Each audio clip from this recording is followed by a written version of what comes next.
Welcome back to Kitchen Court Cases, where we watch court in my kitchen. We are here for the contentious custody case, part 3.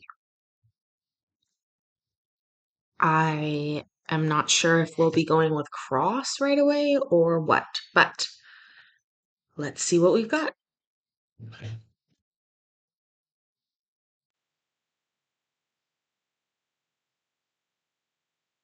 A sad Jackson in the waiting room. If there is not, I would reserve the right to call him if he appears later and just defer to allow Miss Harris, Miss Stewart to start. Or case in chief before you rest. Yes. First, Ms. Poe. Hi. Mr. Jackson is not in the waiting room, just the 3 witnesses for Miss Stewart. Okay. Well, then it's perfectly all right with me if Miss Stewart wants to proceed, and I will just reserve to rest until I call Mr. Jackson. I think that would be a nice agreement to make amongst the parties since that's what we've been doing. Do you agree, Ms. Stewart?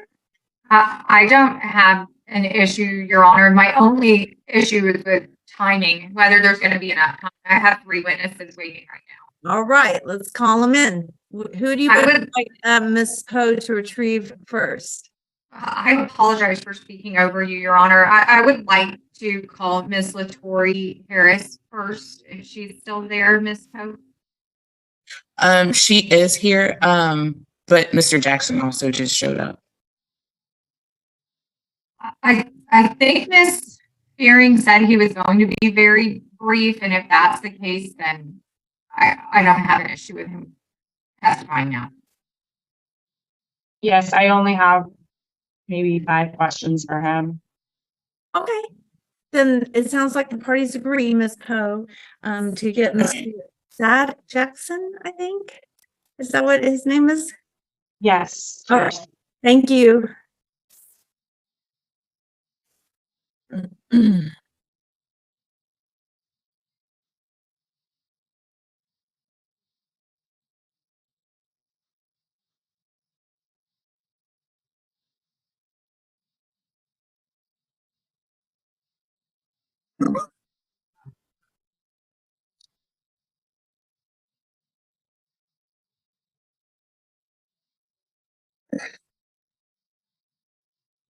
Good afternoon, sir. Good afternoon. How are you? Good. I'm fine. How are you? I'm good. Thank you guys for working with my time. I've been doing a lot of interviews with coaches and teachers, trying to bring them. It's that time of year in education. Well, thank you. Thank you for being here. So my name is Judge Madeline Connor. I'm going to swear you in. You've been called as a witness. Yes, ma'am. Okay. Do you solemnly swear or affirm that the testimony you're about to give will be the truth and nothing but the truth? I do. All right. Could you please spell your name for the record? My name is Sad, S-A-D-D, Jackson, J-A-C-K-S-O-N. Thank you. You may proceed, Ms. Fearing. Thank you, Judge. Thanks for being here, Mr. Jackson. Yes, ma'am. Can you please explain how you know Miss Yvette Pearson? Yvette is my niece. That's my oldest brother's daughter. Okay, and so how long have you known her? I actually known Yvette since she was a little girl. We didn't know that my brother was her father until she was about 7 or 8 years old. And she's been in our life ever since then. When we found out that was my oldest brother's child who was in the military at the time. Her father's deceased now. But at that time, we didn't know that she even existed, and then found out through some court proceedings that was actually his daughter. And ever since then, she's been a part of our family and been a part of my life, and I've been a part of hers. And so who is Elijah to you? That's one of my godsons. That's my great nephew. Okay. That's Yvette's son. And Keisha's. That's both them sons. They decided to have their child together. And did they make the decision to name you as godparent together? Yes, I believe they did, and I got that information from both of them, and they asked me if I would be his godfather, and I agreed to do so. When did they ask you that? It was either right before he was born or right after he was born. So it was real early in his life. So I can't remember the exact date, but it's something that I've been around since he was born, and I know I've been a part of being his grandfather pretty soon. I mean, soon when he was born, I can't exactly remember the exact day and time it was they asked me to do it, but he was a little baby if I can recall. If not, hadn't been born yet, was about to be born. Are you aware of where Miss Pearson lived during the year of 2021? Yeah, she lived out in South Austin out there in the house of the colony. It was one of them neighborhoods out there, just southeast area of Austin. Okay. And was she living with Miss Harris? Yes, they were living together in a house. And when would you frequently see, or did you ever see Miss Pearson with Elijah? Oh, quite often. I mean, when I saw Yvette, 9 times out of 10, I saw Elijah. So And that was the case in 2021 and early 2022. I know early 2021 it was. I mean, I think Yvette and LaQuisha started having some issues and started having some problems, and so I didn't. When I saw her, sometimes I think they may have separated at that time, but she was still getting him. And so whenever I saw her, chances are I was gonna see Elijah when she had him. But there was several times that she didn't have him in her custody, and I saw her that he wasn't with her, but there was always communication about her being with Elijah and him seeing his family. But yes, When was the last time? I'm sorry, didn't mean to speak over you. But go ahead. when was the last time that you saw Elijah? The last time I saw Elijah was when Yvette had him and she brought him to Dallas. And because I'm a coach up here in the Frisco area, and she actually brought him up here to go to the state fair. And they came up and stayed with me. And me and matter of fact, my other brother from Austin and his family came up too, and they all stayed in my house. And Elijah came to the football game, and he came and ran down on the football field with Uncle, and he had blast for doing that. That was lit man. He looked like he felt at home on a football field. So, but that was When back. was that? That was back in late September 21 or early October 21. It was during the time the state fair had just opened up for that weekend. So I can't recall exactly then, but I know he came to my football game that Friday night with Yvette and my brother and his family, and then we all went to the state fair the next day. And was LaQuisha, I'm sorry, was Miss Harris present during that visit? No, ma'am. As far as you know, were Not LaQuisha, that. and as far as you know, was Miss Pearson and Miss Harris still together? I think they were having problems. I don't know if they was actually together, but I think they were going through some troubles at that time. But it was Yvette's time, I'm assuming, to have the kid. Agree that they had with her taking the kid, and she brought him up there. She knew the kid was actually up there because I actually heard her talking to him. If I'm not mistaken, said hello to her myself because I'm that uncle. I'm just gonna be here to support. I'm not gonna try to get in her business and do this and do that. I'm all about just supporting my niece on what she believed in. And so at the end of the day, LaQuisha and I've always had a pretty decent relationship as far as I was concerned. And so I spoke to her either through Yvette's phone or my phone, but I don't think they were in a workable relationship at that time. But I think we should just call in to check on Elijah. Yvette was calling her to let her know that Elijah was okay, and that kind of conversation took place. But I've got one more question for you, Mr. Jackson. In your opinion, based on the time and your observations that you've seen Ms. Pearson spend with Elijah, in your opinion, what kind of a mother is Miss Pearson? I think she's a great mother. I mean, just watching her interaction with Elijah, she's loving on him and caring about him, but at the same time, she's teaching him responsibility and trying to teach him discipline and doing some things that, will help him grow up to be a fine young man. And at the end of the day, parents a lot, they're more friends to their kids than their parents. And one thing I can say about Yvette is that she was loving on it, loving the young man at the same time, trying to teach him how to become a good kid and a good man by having some structure and discipline in what he was doing and how he was doing it. So, sorry, my office light went off. Okay, there we go. But I think she was an excellent mother as far as providing for him and being there to nurture for him, and like I said, as well as provide some structure in his life.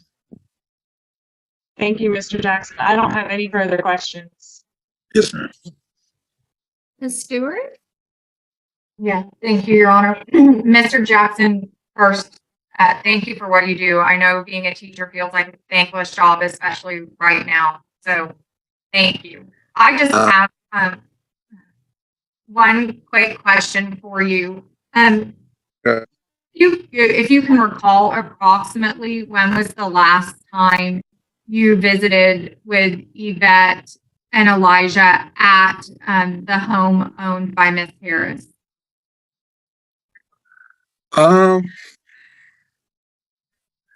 That might have been a birthday party or somebody party or something that I went by to see him when I just recall a lot of people was there. And when the last time I visited them, when Yvette was there as well as Miss LaQuisha was there and being in a couple manner, So, and I think that was the house that they was living in over there in the Colony area, South Austin, in one of them areas. So, do you know what date time range that was, or how old Elijah was when you were here? Excuse me, in Austin visiting. well, when they was together like that, I think that might have been around his first birthday. Okay.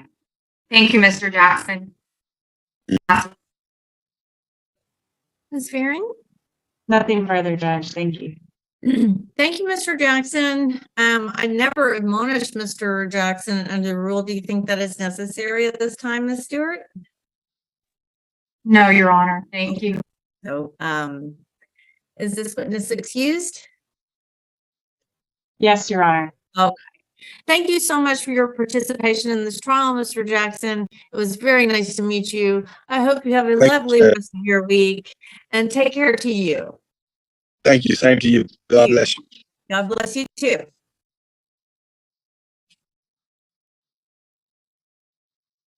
All right, Ms. Fearing, were you going to call another witness or do you rest? I rest subject to my ability to cross-examine Miss Stewart's witnesses, of course. I rest able to do that. It's just whether you rest your case in chief. Yes, I do, Judge. Okay. Petitioner rests. All right, Ms. Stewart, your case in chief. You may proceed. Thank you, Your Honor. I call LaTory Jackson, or excuse me, LaTory Harris. Oh, that's right.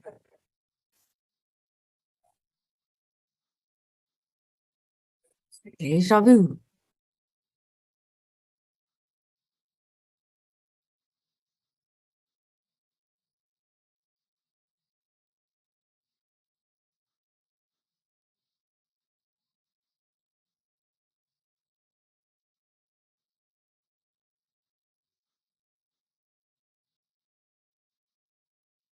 Oh, Ms. Harris, if you can hear me, this is Nadia Stewart. Can you, it looks like you've connected to audio, but you're on mute. And can you please connect to your video?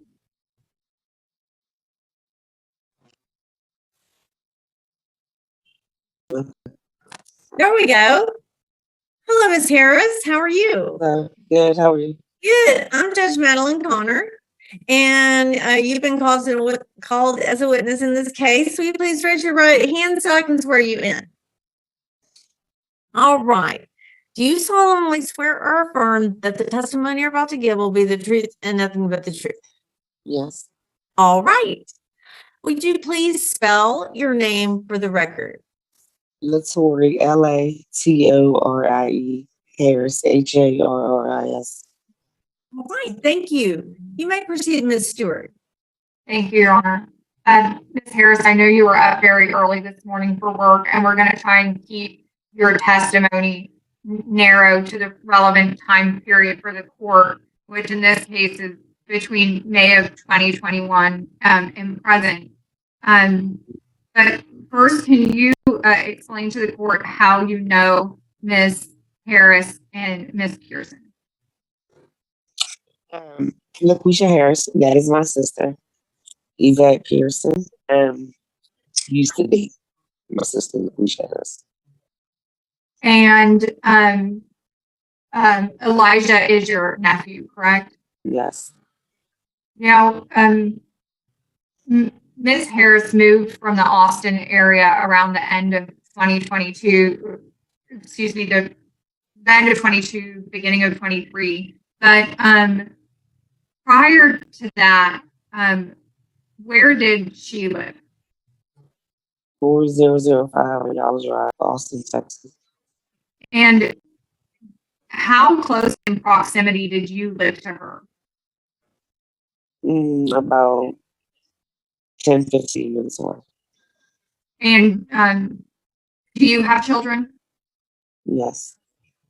How often would you say you, from May of 2021 until the spring of 2022, how frequently did you visit Ms. Harris at her home? Every day I will provide daycare for Elijah. And if you had to estimate about how many days a week did you provide daycare for Elijah? Just about every day. And when would you provide daycare at your home or at Ms. Harris's home? Miss Pearson's. You said Miss Pearson's home. Miss Harris, sorry. Oh, Miss Harris. About would provide daycare at Miss Harris's home, is that correct? Yes. And from May of 2021 until the spring of 2022, who was living in Miss Harris's home? Say it one more time, from what time? From May of 2021 until the spring of 2022, or until she moved from Texas, who did you know to be living at her home on Ayala Drive? LaQuisha and Elijah. And at some point, did your sister give birth to a second child? Yes. Ethan. Yes. And how old is Ethan now? Right now, Ethan will be, he'll be 1 in June. And when you were providing care for Elijah, was Ms. Pearson living in the home as well? In the beginning part. Do you know approximately when Ms. Pearson left your sister's home? This is 2023. Yeah, was it December? The years. Hold on. This is 2023.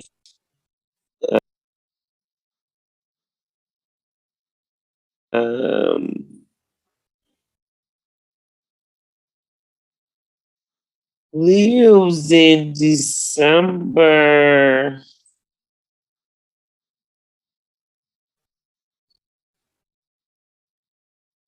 Twenty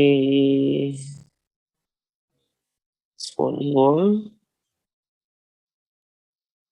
And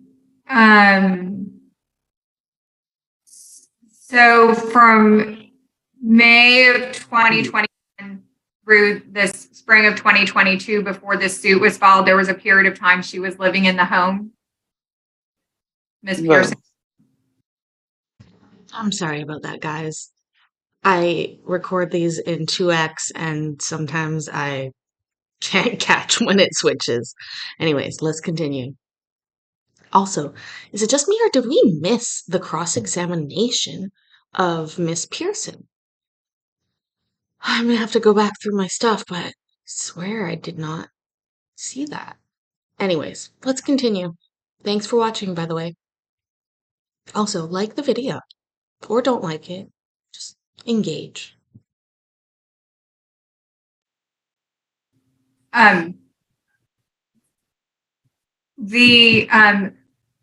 What was, do you know where Miss Pearson was living when she left your sister's home? I believe it was in Maynard. Do you know who she was living with? What is her name? Virgil. Now, and leading up to the filing of this suit, it's Miss Pearson's position that she was living in the home and that she was the primary caretaker of Elijah. Did you observe her as a primary caretaker of Elijah? No.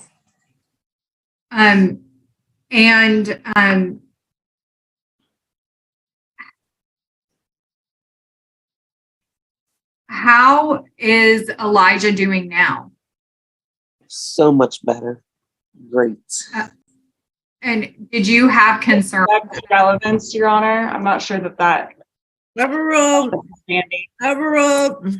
Go ahead. Do you have How's he doing now? How is Elijah doing now? Great. Okay. Awesome. And what were your concerns when he was in the care of Miss Pearson? Just bad. Her drinking, it was very scarce. She's drinking all the time. Driving with them in a car, recklessly drinking and driving. The places she would be, is always alcohol involved and just bad. Not good. Well, let me ask you this, since it didn't draw an objection as to personal knowledge. Did you have personal knowledge of Miss Pearson driving in the car with Elijah drunk? Yes. All right. I just wanted to make sure that we knew that. Okay, you may proceed. And she has a DUI case coming up. Oh, in okay. about You may proceed, Ms. Stewart. Thank you. Thank you. Miss Harris, was there an incident that you observed at the park and ultimately outside of Miss Harris's home that concerned you involving Miss Pearson? Yes. What happened? I had my nephew at the park. She pulled up at the park and she literally grabbed him from me. And I said, you cannot do this. Give me my nephew. And she wouldn't give him back. And then finally she gave him back. And then she went to my sister's house, LaQuisha Sarah's house, out there acting a fool. And she hit my sister's vehicle. And did you observe any signs of intoxication at that time? Yes. And what did she hit your sister's vehicle with? Her vehicle. Were the police called? Yes. Did Miss Pearson leave before the police got there? Yes. Now, was there a period of time where Miss Pearson wasn't living in your sister's home, but she had belongings at the home? No. No.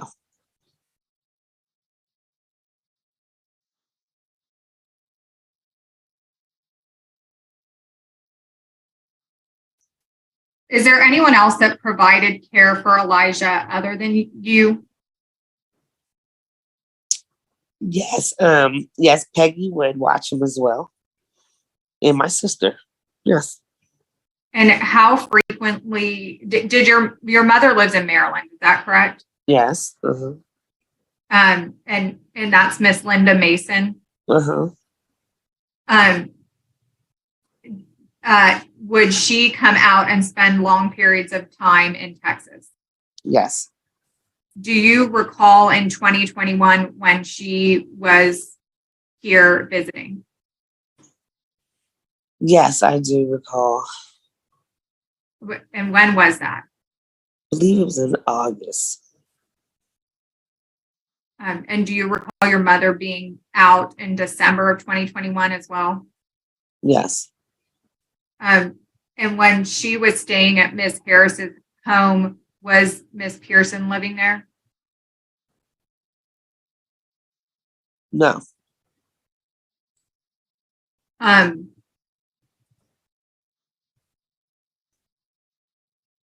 Do you believe that your sister, Miss Harris, is a good mother?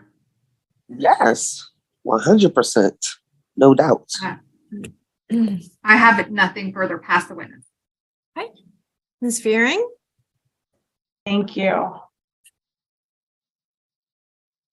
Ms. Harris, I just want to talk a little bit more about timelines. You described an incident that occurred at the park. When did that incident occur that you were referring to? I exactly don't know the date, but it occurred at the park. This is 2023.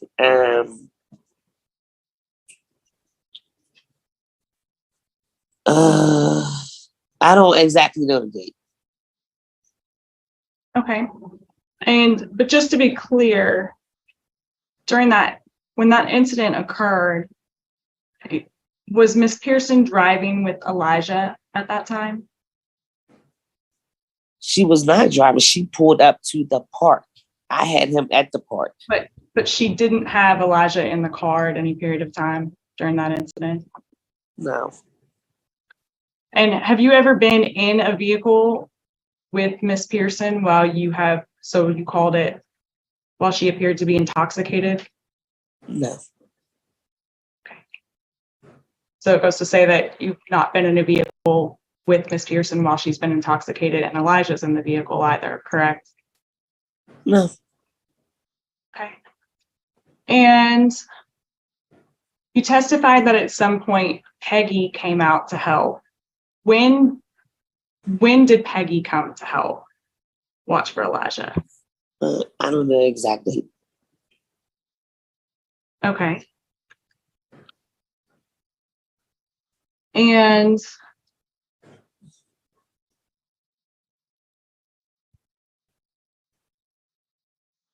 you testified that you had been providing daily care for Elijah? Yes. 21. What was your work schedule? Did you work in 2021? Were you employed? I provided daycare for Elijah. Were you employed at that time? I provided daycare for Elijah. I'm going to object to non-responsive. I think you could ask the question more clearly. Did you hold other employment other than providing daycare for Elijah? That's the question, Ms. Harris, you need to answer because the court's asking you to. No, at the time I did not. Okay, so she did not have other employment. You may proceed, Ms. Fearing. Okay.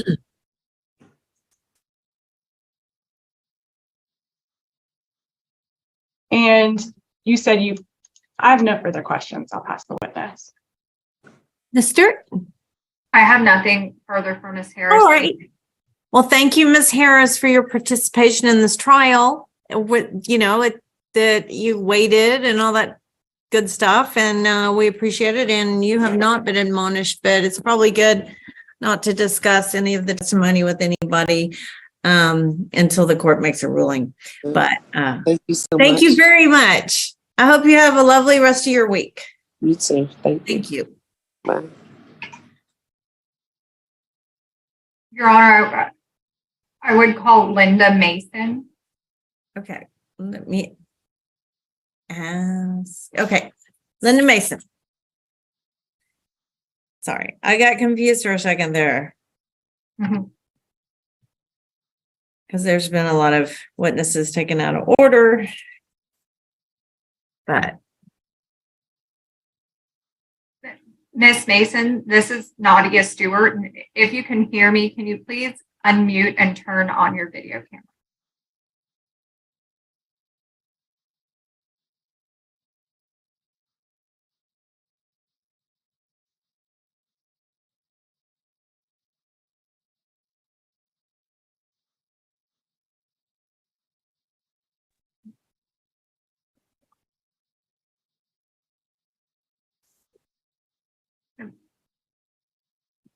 Miss Mason, it is showing your oh, there we go. can you hear me, Miss Mason? I can't hear her. Nor can I, Your Honor. Miss Mason, it shows that you're connected to audio, but we're unable to hear you. So I don't know if you can attempt to reconnect. Isn't there a phone number they can call also? Yes. So maybe you call your next witness. Didn't you say you had 3? Yes, Your Honor. Until Miss Mason can figure out, or maybe somebody could help her figure out, because I think there is a number on the email that she could also call into and then press 6 on her phone, *6 or something. So she's muted, but then she'll have 2. Do you know what to tell her about that, Miss Poe? Judge, there is a number. I can email it over to Miss Stewart so that she can relay it to her. Okay. And then in the meantime, we could try. I have Miss. Off the record, Judge. Yes. Miss, I'm going to send some information for you to dial in by telephone, but we will also need to see your video because we're unable to hear you. We can see you, but we cannot hear you.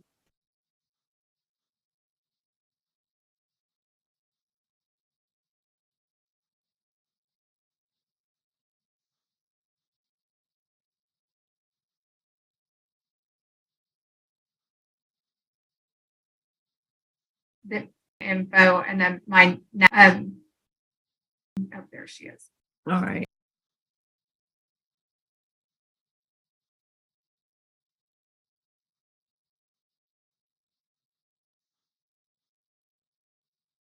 Is this the same issue? Can you hear I us, hope not. MacArthur?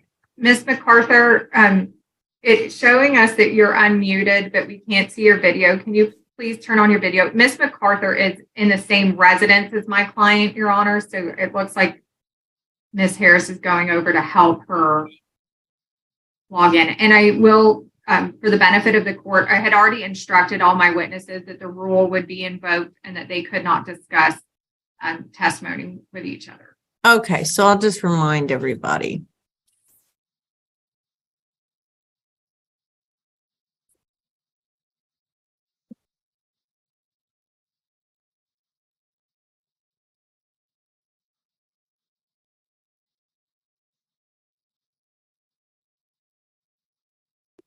We can see you, but we're unable to hear you.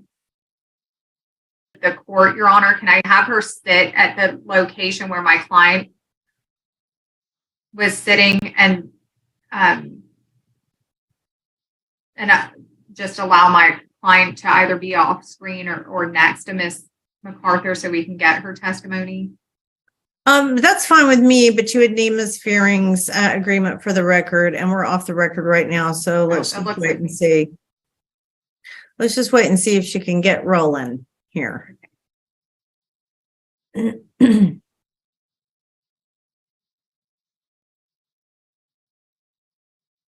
right.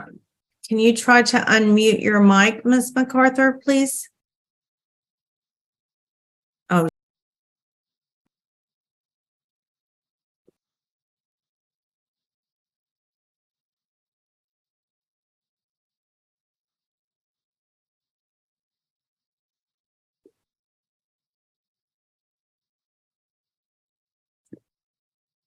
Yes, I can hear you now. Okay.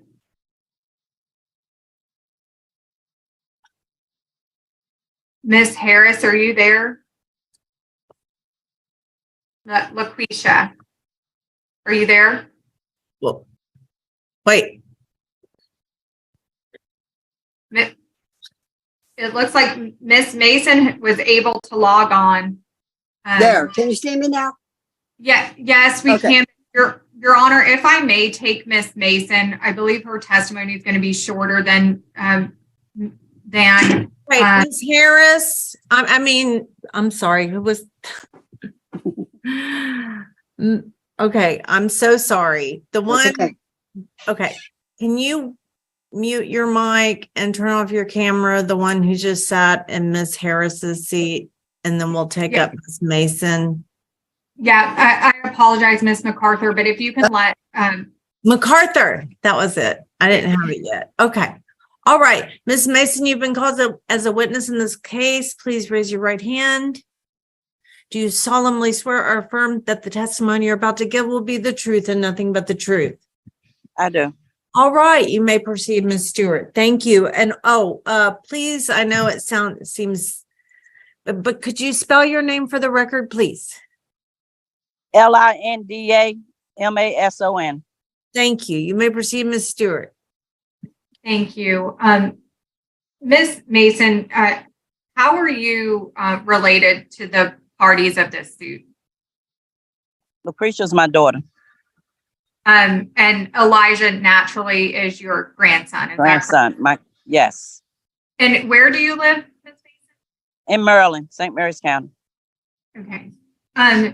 How frequently would you visit your daughter, LaQuisha Harris, in Texas?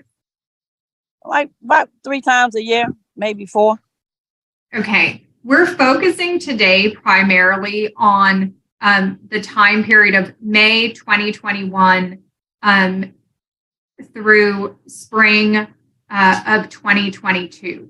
Do you recall in 2021 when you came to Texas to visit Miss Harris and Elijah? Yes, I know. June the 17th through the 20th. And then I was out again in July the 17th to August the 1st. Then December the 18th to January the 4th.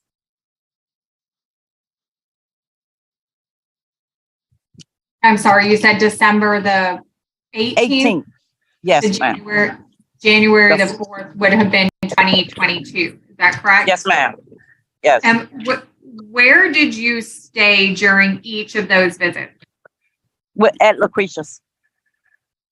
And was that the Ayala Drive residence? Yes.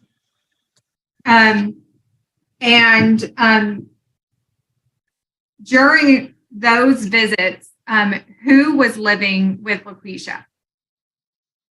Lucretia and her son. Was Miss Pearson living in the residence? No. And do you know when Miss Pearson had vacated the residence? It was in May. Were there 21. were there times where Miss Pearson would have visits with Elijah? What, in May? From May to the end of 2021, was Miss Harris allowing Elijah to have visits with Miss Pearson? Well, I know we went to the monster show and she came to the monster show. That was in June. And were Miss Pearson's belongings in the Ayala home during your visits in the summer? No. Were they back inside the home in December when you came back for your Christmas visit? Not in the home, but in the garage. And what did the parties, Miss Harris and Miss Pearson, tell you about Miss Pearson's belongings being in the garage? Well, she told me herself because she was having issues with her other friend, and she had to get out, and all the storages was closed. So, and when you say she told Just you rank that, hearsay, but go ahead. You got it Well- in. Next question, Ms. Stewart. well, Your Honor, it's a statement of a party. And I just want to clarify, Ms. Pearson herself told you that she needed to put the items in storage because no storage was available. Yes. Did she ever move back? I just in- try to do, you get to a point where you're just like, most of this stuff should be objected to, both sides, and it's not. So you just kind of go to yourself as a district judge, where is that line? There's got to be a line between, just trying, helping, not helping one side or the other, but, it's just like, can we move along? Because this isn't really relevant, or, this is hearsay, so it's not something I'm going to consider anyway. These kind of things. You may proceed. Well, Ms. Object Mason, more, and we'll be finished faster.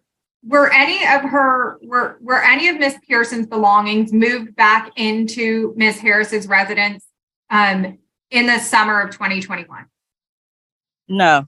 I would object to Any- personal knowledge. She was there. But was she there from when they were being moved? I mean, there's a lot of ways that could be interpreted.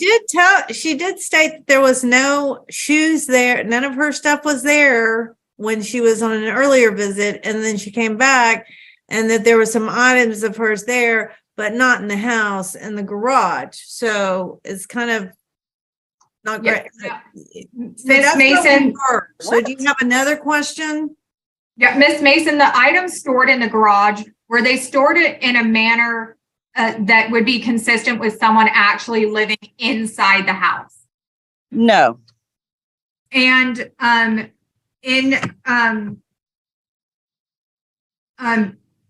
now, how many times have you visited with Elijah since the spring of 2022? Twice. And Elijah has a new baby brother, Ethan. Is that correct? Yes. How is Elijah doing? Or strike that. When's the last time you saw Elijah and Ethan? About a month ago. And how are they doing? Great. And have you ever had any concerns about Ms. Harris's mental health? No. Did you ever have any concerns about Ms. Pearson? Yes. What were they? The drinking. I have nothing further. Pass the witness. Ms. Fearing? Ms. Mason, you spent some time when you were in Austin in December of 2021 with Ms. Pearson, correct? Yes. Y'all went out to a couple comedy shows, isn't that right? We went to one. Yes. Okay.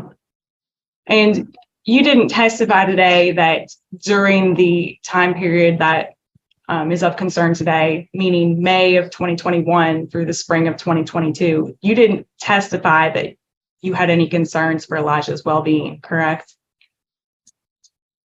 No, I don't have no concerns. Okay.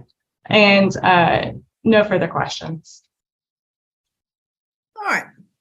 I have nothing further, Your Honor. Thank you. Mason. Thank you so much, Ms. Mason, for your participation in this trial. It's very important to the parties and society, and thank you for making your contributions and good luck to you and Elijah, and you can log out. And you were asked not to discuss the case until the court comes down with the ruling. So if you just remember that, like no posting, you don't look like a poster. I'm not a poster. I don't post anything, right? Thank you so much. You can log out whenever you wish. All right. Thank you. Your Honor, I call Peggy MacArthur now. All right. Hi. All right, Ms. MacArthur, thank you so much for joining us today. You're welcome. You've been called as a witness in this case. Please raise your right hand. Do you solemnly swear or affirm that the testimony you're about to give will be the truth and nothing but the truth? I swear, do. All righty. Please state your name and spell it for the record. All right. It's Peggy MacArthur. It's McCarther. And how do you spell Peggy? Peggy. Thank you. You're You welcome. may proceed, Ms. Stewart. Good afternoon, Miss MacArthur. You and I have spoken several times over the course of this case. If I say something that you don't understand, please let me know. Okay. How do you know the parties, Miss Pearson and Miss Harris? Yvette, pretty much I helped raise her ever since she was about 2 to 3 months old up until the last couple of years. She was in and out of my home most of the time until she got with LaQuisha. She brought LaQuisha to my house to introduce her as her, her partner now. And I took to LaQuisha. It was a very nice. Overruled. Okay. She brought LaQuisha to my house is the last thing I heard. So Right. go ahead from there. She brought LaQuisha to my home and to introduce her to me and what we thought was her dad, which we found out he's not her dad. And that's how I come to know LaQuisha. She's a wonderful person. I felt, right away that she was good, honest, and trustworthy. And Miss MacArthur, we heard testimony earlier on from Miss Pearson that she considered Bentry Court one of her primary residents before moving in with Right. Is Bentry Court your home? Yes, it is. I think it's still on her driver's license, and she hasn't lived in my home for probably a good 5-6 years. Now,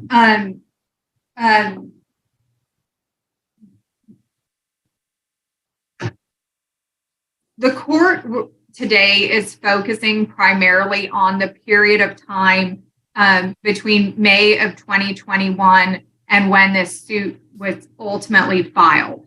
I do have some questions based on testimony beforehand regarding the care for Elijah. Okay.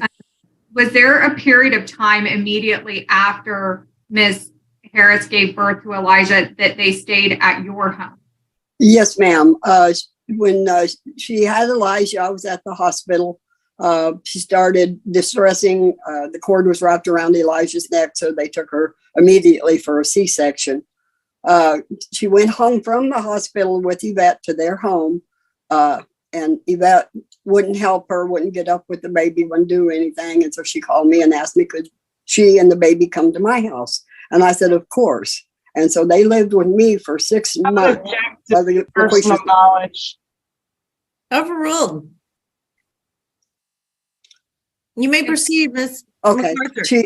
She came and stayed with us for 6 months. I was the one that was getting up with him. When she would go to work, I would keep him.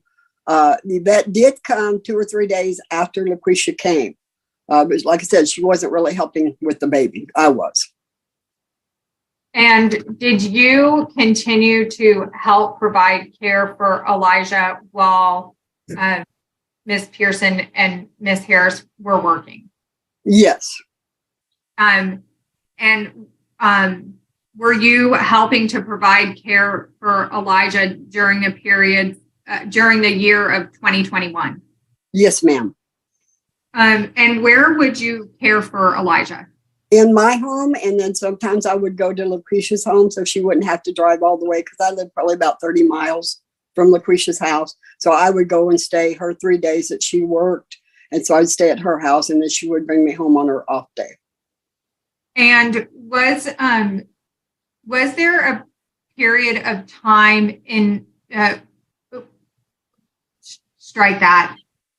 Was Miss Pearson living with Miss Harris for the entire year of 2021? No, ma'am. LaQuisha had written her a letter to vacate I think it was May 2021. And she showed it to me. I saw it in writing. And she gave it to Yvette.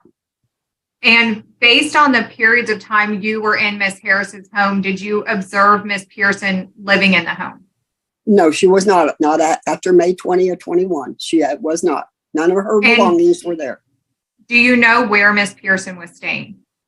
Where what? Do you know where Miss Pearson was staying? She had told LaQuisha and I that she was staying at her mother's house. And then we found out later that she was not. She was staying with some girl named Virgil. I would object to hearsay. Sustained. Now, That's her mother's house. Right. Miss MacArthur, Mhm. did you were you on the telephone with Miss Harris during an exchange of Elijah with Miss Pearson? Yes, ma'am. And can you tell the court what you heard during that exchange with Miss Harris and Miss Pearson? Yes, ma'am, I can, because it upset me quite a lot. Mr. Jail had come out of the house and was hollering at LaQuisha, "Here comes the walrus." Objection, hearsay. No, it's not hearsay. I heard it. Okay. I heard it on the phone. I was on the phone. Hang on, Miss MacArthur. You need to wait.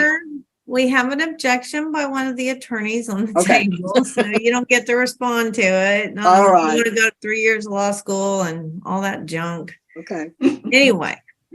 Okay, so response, please. Uh, No, not you. Your Honor, Oh.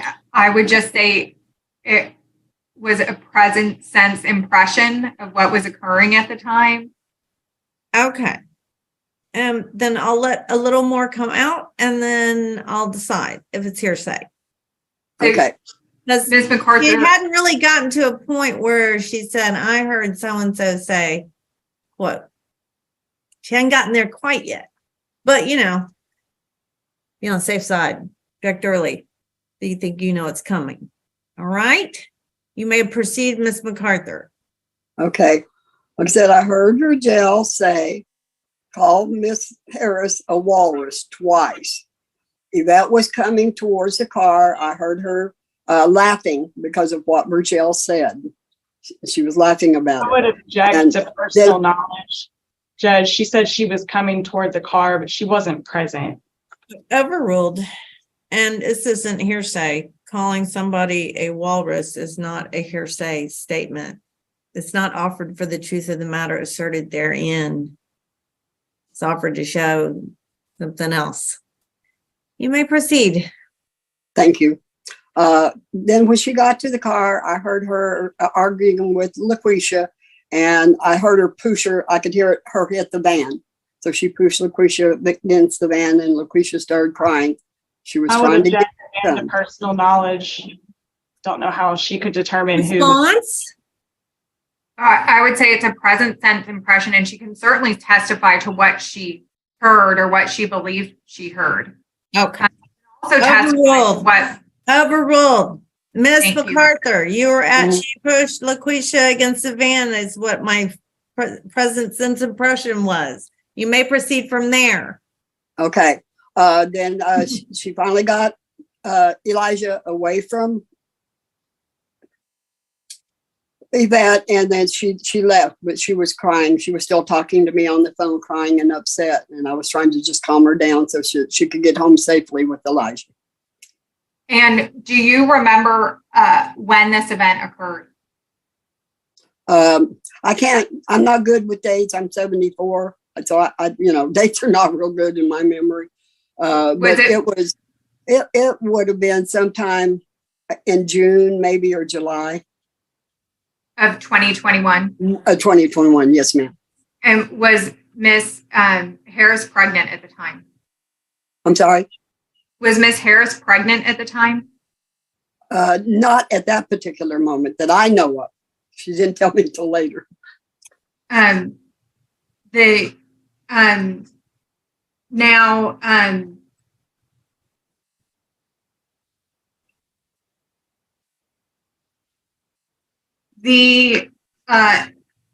Was there any point in time after May of 2021 that you observed that Miss Pearson was living back in the residence with Miss Harris?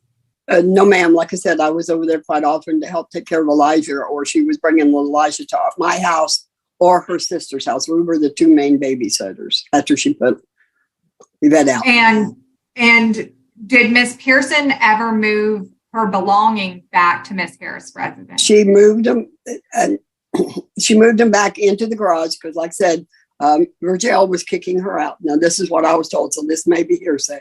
But she called LaQuisha, and LaQuisha did let her come and move them in, and told her though that she wasn't going to leave them there for long. She needed to get them out. I object again to hearsay or personal knowledge. It is. Overruled. Just Did you ever see the belongings that were put into the garage move back into the home? No.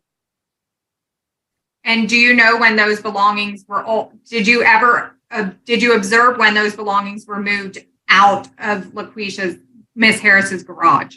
I don't know the exact date. I know that LaQuisha had went to Maryland to visit her mother, and she had told Yvette that she had to have them out before she came back from Maryland. You're currently at Miss Harris's home, correct? Yes, ma'am. I was here 2 months ago and spent 2 months with them, and went home for 2 months, and I am back until I want to go home again. I miss my babies. And have you ever had any concerns about Miss Harris's ability to parent Elijah?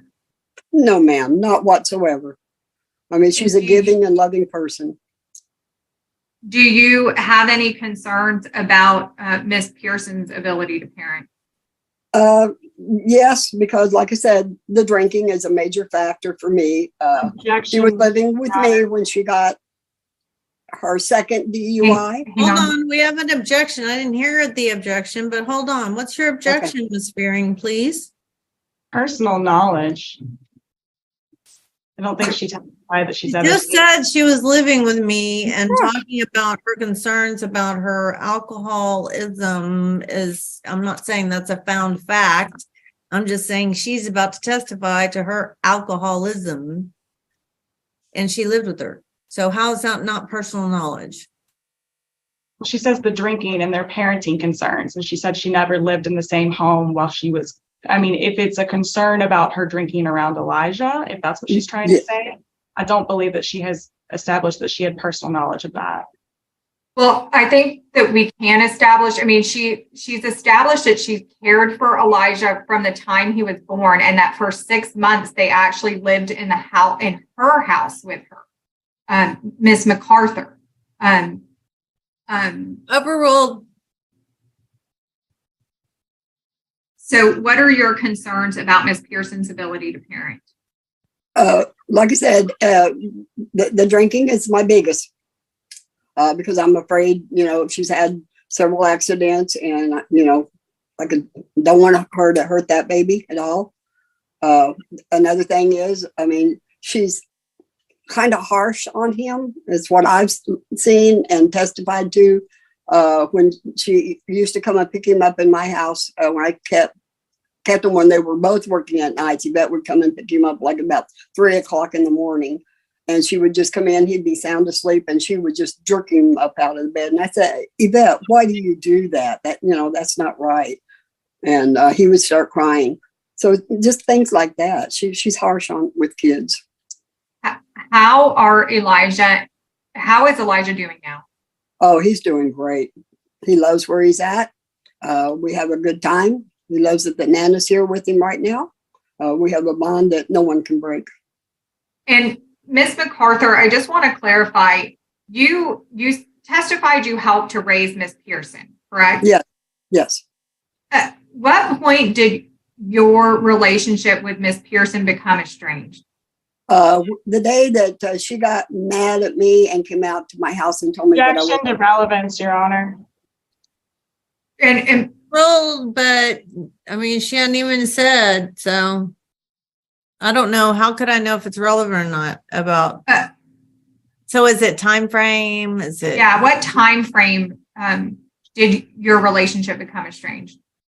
There again, I'm not good with dates. I know it's one time right after I had been to Lucretius and kept Elijah, and she showed up at my house, like I said, throwing a fit, saying I could not see Elijah. I was overstepping my bounds.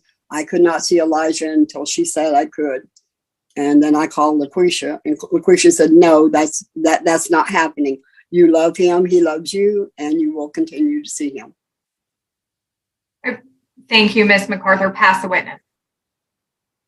Ms. Fearing. Yes.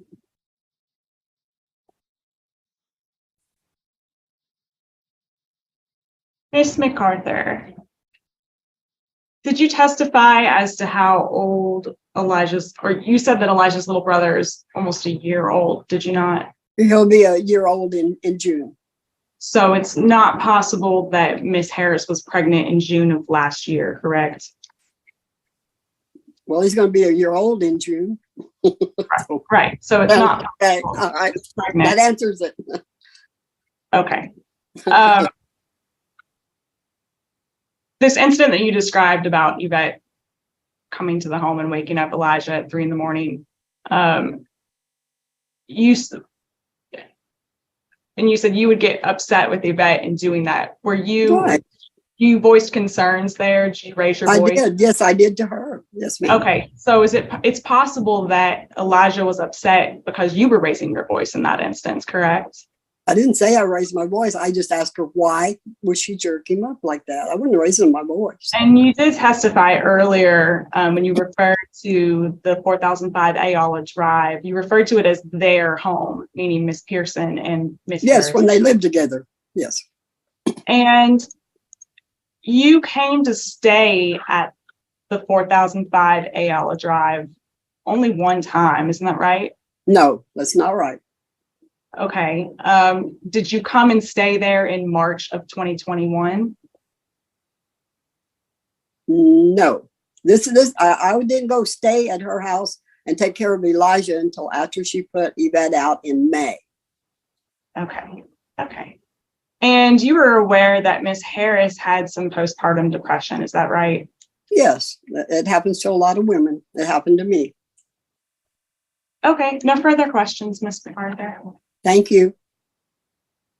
I have nothing further for this witness, Your Honor. All right. Thank you, Ms. MacArthur. If you could refrain from tweeting on social media or talking to anybody. I don't do that. About the facts of this I'm case old school. until Ms. Stewart tells Okay. you. The court Thank you has very made a much. decision. Thank you. I hope you have a Bye-bye. wonderful week. All right.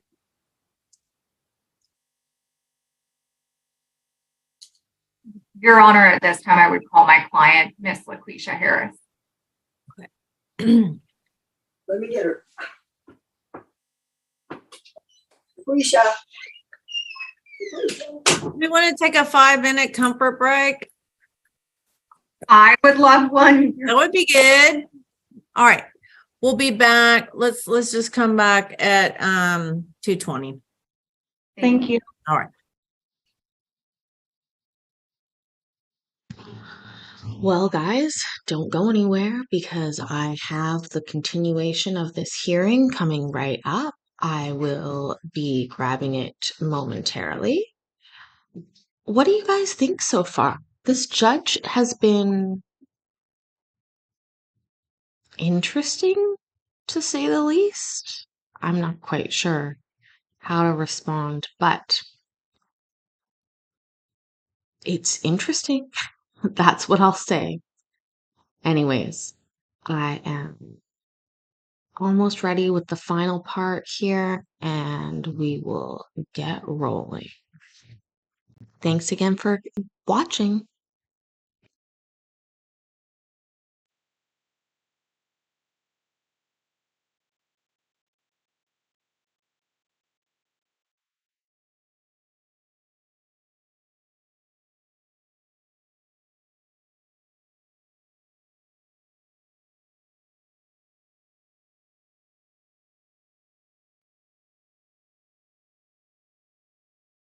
Ms. Harris, please raise your right hand.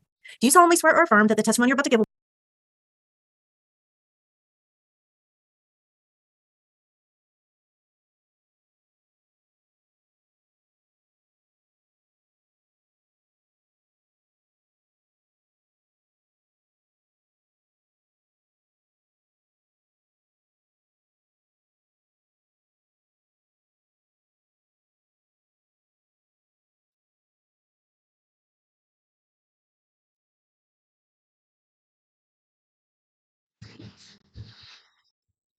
Now we're gonna go. Sorry about that, guys. be the truth and nothing but the truth? Okay. You need to unmute and then say I do. There we go. My bad. You may proceed, Ms. Stewart. You're muted. I'm sorry. Ms. Harris, can you please spell and state your full name for the record? First name is LaQuisha, L-A capital Q-U-I-S-H-A. Last name is Harris, Harris. And your the child, the subject of this suit is Elijah, and you're his biological mother, correct? Yes. And we heard testimony that Elijah was conceived through artificial insemination. Is that correct? Yes. Who were the parties to the donor agreement for the conception of Elijah? It was me. Was Miss Pearson part of that agreement? We talked about having a kid, but she didn't sign the donor agreement. Were you married to Miss Pearson at any point in time during or prior to your pregnancy? Never. Did you agree to allow Miss Pearson to adopt Elijah after he was born? No. Did Miss Pearson sign an acknowledgement of parentage form for Elijah? No. You and Miss Pearson were engaged for a period of time. Is that correct? Yes. When did that engagement end? I don't know the exact date that we called it off, but we broke up and was on again, off again. You don't dispute the fact that from the time Elijah was born until spring of 2021, Miss Pearson lived in your home with you and Elijah, correct? Correct. And you don't dispute the fact that Miss Pearson helped provide some care for Elijah. Is that correct? Correct. When did Miss Pearson move out of your residence? May 24th, 2021.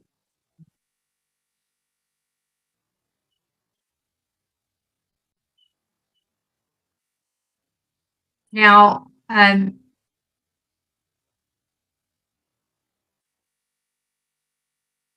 going to show you what has been marked as Respondents Exhibit 2. Are you seeing this 30-day notice on your screen? No, I can't see anything. Let me see if I can get it to work now. Are you now seeing the 30-day notice on your screen, or are you still not seeing anything? I can see it, yes. Okay. Now, Respondents Exhibit 1 is actually dated April 24th, 2021. You in this notice asked Miss Pearson to vacate your residence. Is that correct? Yes. And we can see that Miss Pearson says she appreciates it and asks for you to return a $250 deposit that she paid you. Yes. And it was sometime after this notice was given that Miss Pearson actually left the residence? Yes, Do you know the exact date in May that she moved out? I don't. When Miss Pearson moved out of your residence, did she leave belongings at the residence? No. What was your relationship with Miss Pearson after she left the residence in May of 2021?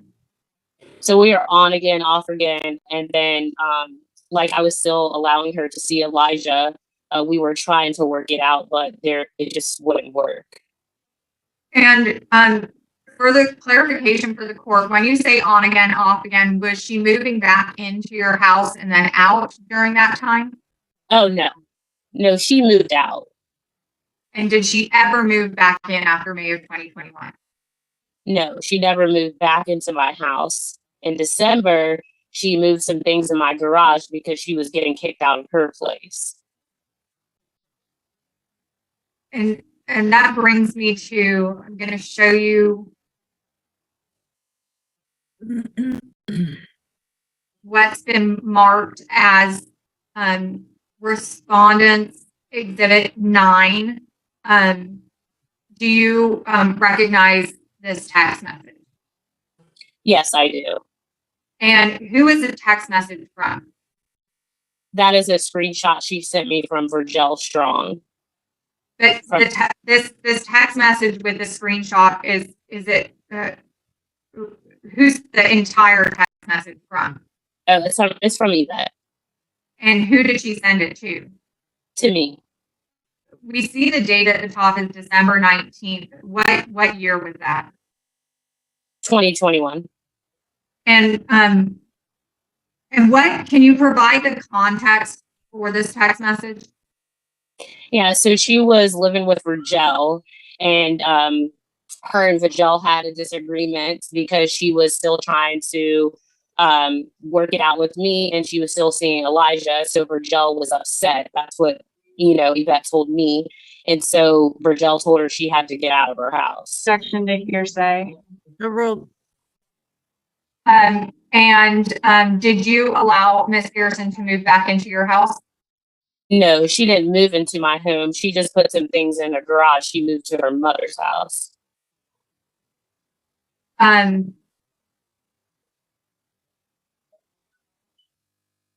Now, you testified that your relationship was on again, off again, but you were still allowing Miss Pearson to see Elijah after May of 2021. How frequently was she seeing Elijah? A few days a week, she would still see him. And where would she see Elijah? When she moved out, she was taking him to her mother's house. That's what she informed me. But then I found out she was actually taking him to Virgil's house. And did you ever pick Elijah up from Miss Pearson at Virgil's house? Yes. How many times? When she would watch him. But if you had to guess, in 2021, approximately how many times did you go to Virgil's house and pick Elijah up from Miss Pearson? 3 or 4 days a week when I got off. And who else was providing care for Elijah in 2021? Peggy and my sister.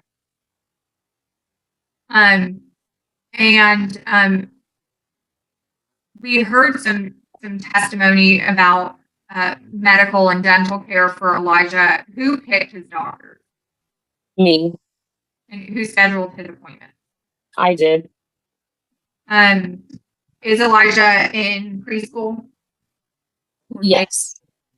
And who picked those providers? He's here with me, so he's in daycare now. He wasn't then. But who picked the provider now? I do. And who pays for all of his expenses? I do. Object to relevance. I don't see what this has to do about the relevant time period. I think it's undisputed that the child is with her now and my client does not have a session. It's relevant to fitness of my client. But is that something you have to show today to defeat standing? If we're only addressing standing, then no. Yeah, I mean, it just wasn't If made. we're addressing temporary orders and there is a request pending, then yes. Okay, you may proceed. Um, you,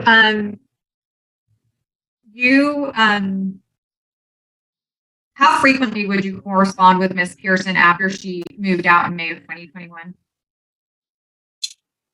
We talked on a regular basis. And were you hopeful that you would be able to reconcile? I was. Did you ultimately become pregnant with a second child? Yes. And when did that occur? August 2021. And was the process of becoming pregnant with the second child the same as with Elijah? Yes. And Elijah's baby brother is Ethan, is that correct? Yes. Was Miss Pearson part of the process of you becoming pregnant with Ethan? No. I'm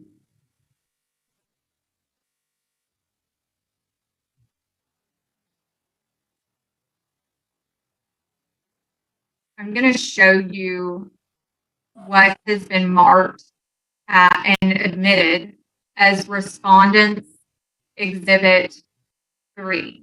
And these are text messages between you and Miss Pearson, correct?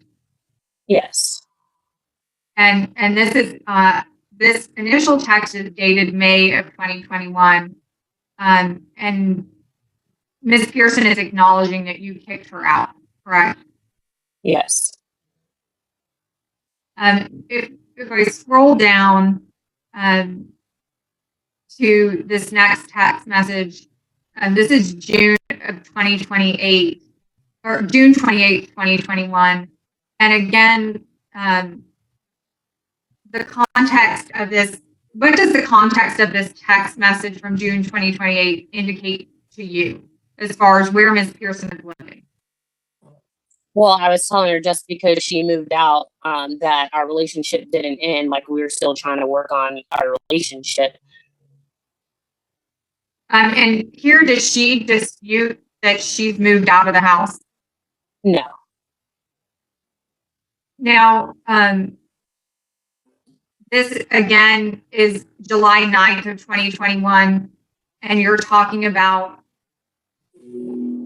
is and if he is awake, and then Ms. Pearson says she'll bring him to you after he gets up, correct? Correct. And where was she bringing him from? From her house where she was living. And she wouldn't need to bring him to you if you were living together, correct? Correct.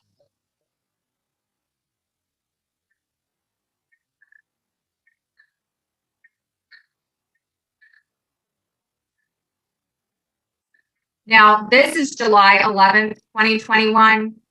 The context, what are the context of the text messages here? Just generally. Well, because she was telling her family that I was like a bad person, and I was trying to explain to her, like, she couldn't always be the victim. She needed to take responsibility for the things that she was doing as well.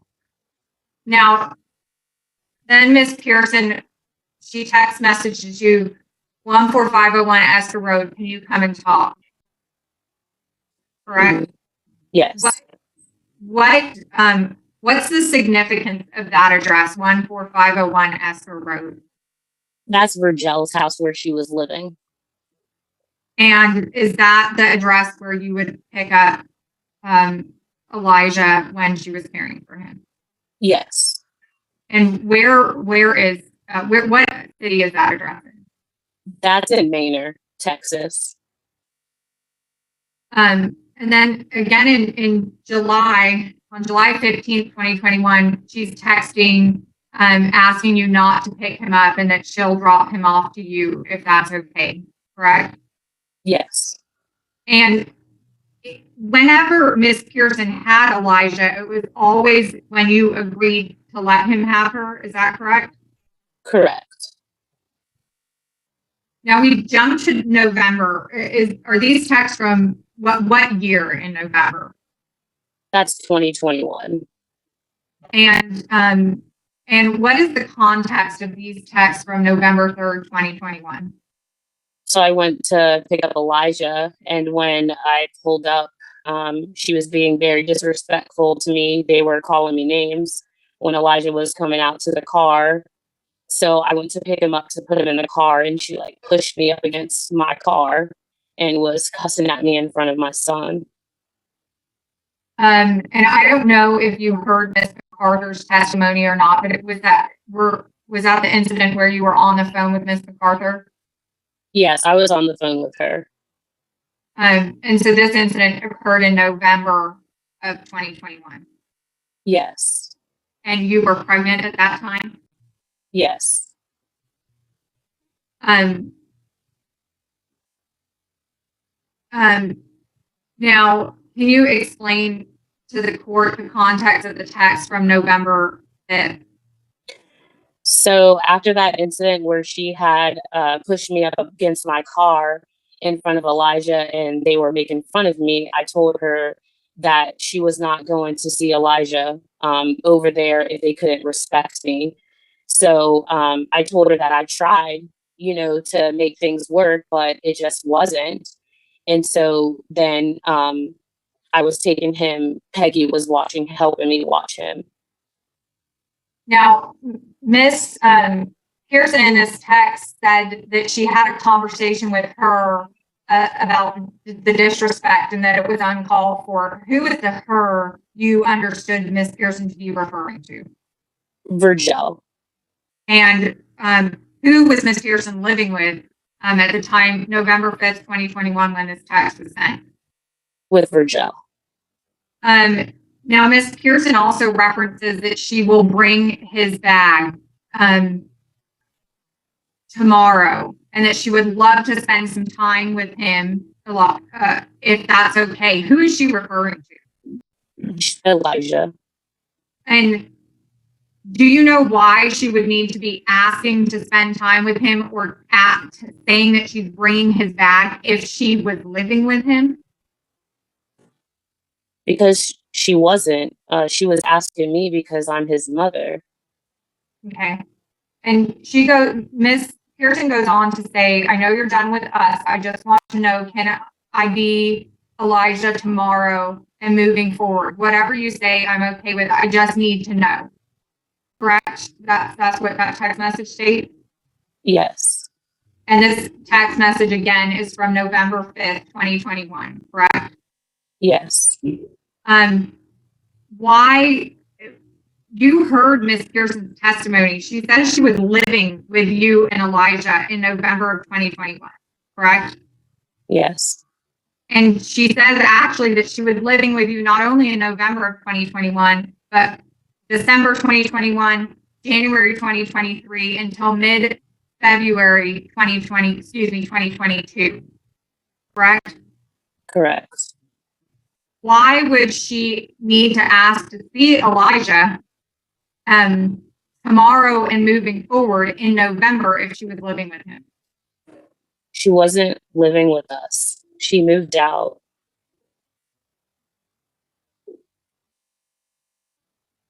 And then further down on this text here, this is still November 5th, 2021. Ms. Pearson says that you have chosen to keep Elijah from her, correct? Correct.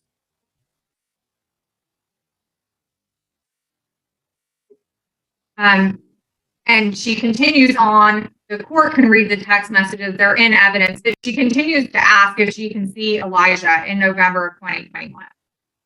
Correct. You did ultimately let her see Elijah, correct? Yes. But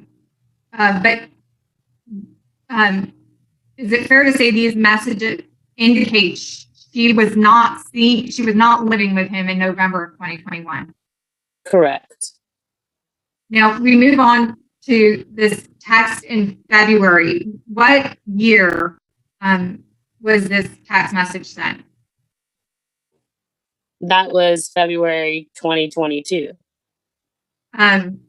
Now, Miss Pearson is asking if she was calling to see if you got Elijah, correct? Right. And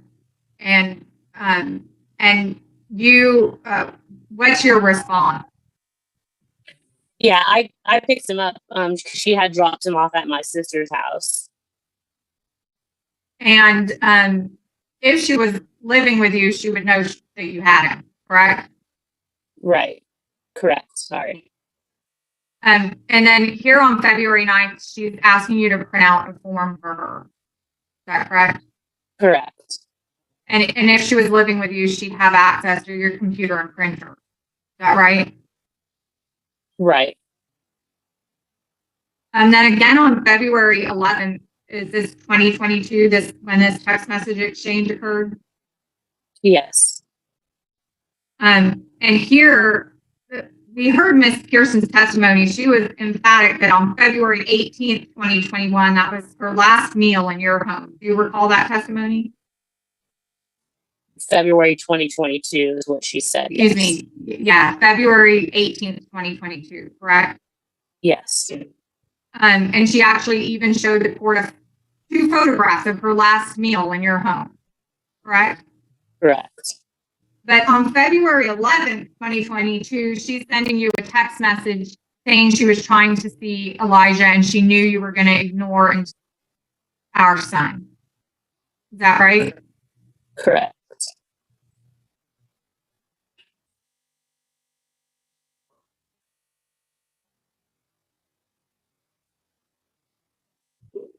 And then on February 12th, is this text message again from 2022? Yes. And is Miss Pearson asking you if she can take Elijah for a period of time for a visit? Let me read. No, she was saying that I was ignoring her because me and Elijah were on vacation. Okay. And she's acknowledging that you control how and when he goes with her, correct? Correct.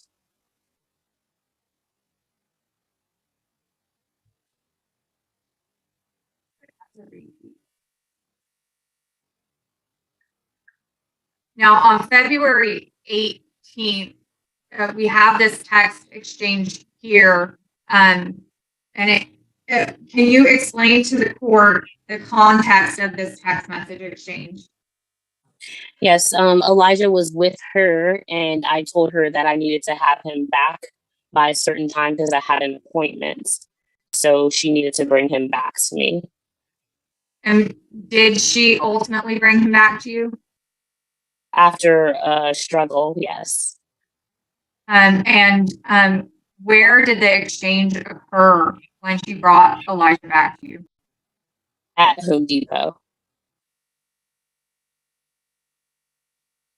And that was the day that she said, that was February 18th, 2022, when she says that it was her last day in your residence. Correct.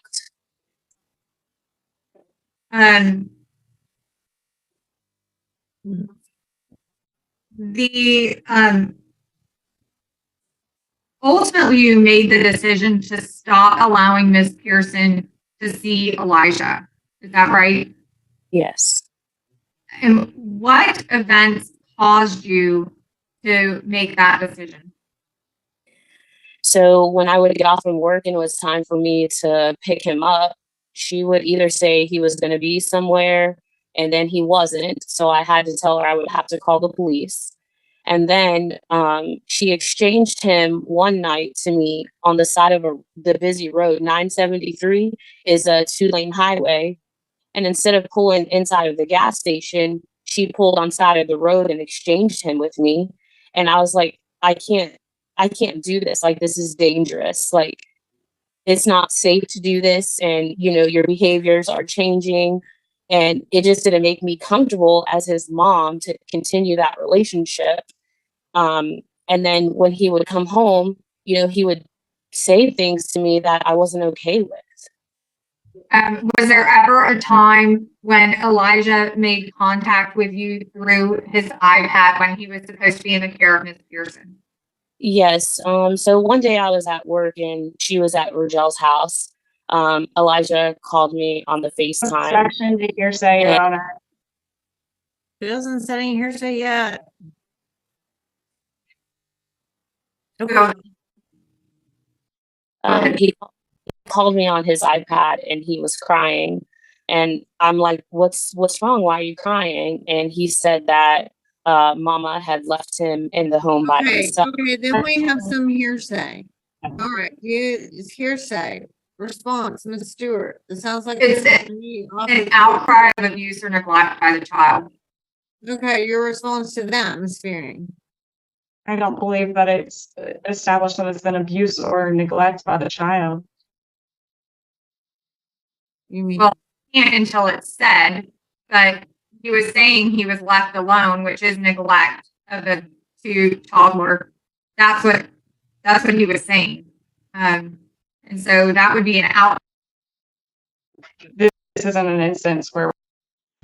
So just to let you guys know what happened there, I was catching this live and running out of time, and the lawyers and the judge had an argument about the admissibility of the statement by the child, where they actually went and looked up in a few law books what the statute was under the Texas Family Code, which would allow that statement to come in. I think it's funny that the judge knew the walrus statement right away. I'm just joking, but so in the end, they do allow that statement in. Having watched lots of CPS cases, I'm aware that that is an exception to the hearsay rule, an outcry about abuse from a child. But that's why I skipped that little bit there. Yeah, let's continue. We're trying to protect the safety of the child in this moment, so that's not appropriate in this instance. All right. Ms. Harris, Question. what additional concerns do you have now about Miss Pearson having access to Elijah? So like she is just disrespectful, emotional abusive to me in front of him. Like she doesn't care about his whereabouts. She would take him to adult functions, and I don't want that for Elijah. Connection to personal knowledge. He's Overruled. Go ahead. You can answer, Ms. Harris. he is a child. So I try to protect him the best that I can. I just have fear that she would, you know, continue her drinking. That was part of our disagreements in our relationship, that she wouldn't correct.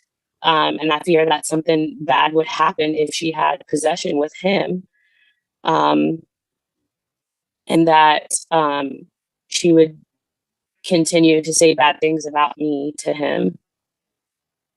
Now, Ms. Harris, we saw earlier in the case some Cash App transactions between where you were paying Miss Pearson. What were those payments for? Because she wasn't working and I needed to make sure that Elijah was taken care of.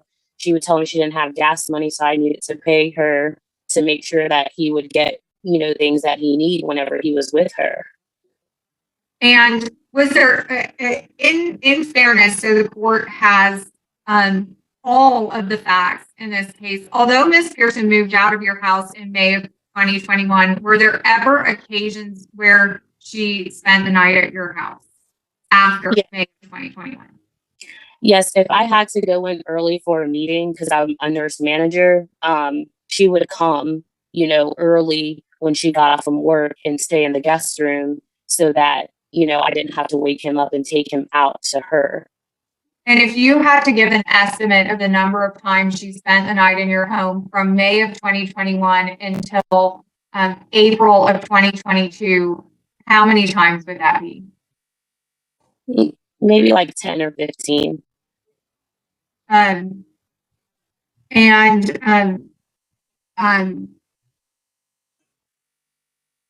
when did she ultimately move her items that were stored in your garage in December of 2021? When did she move them out?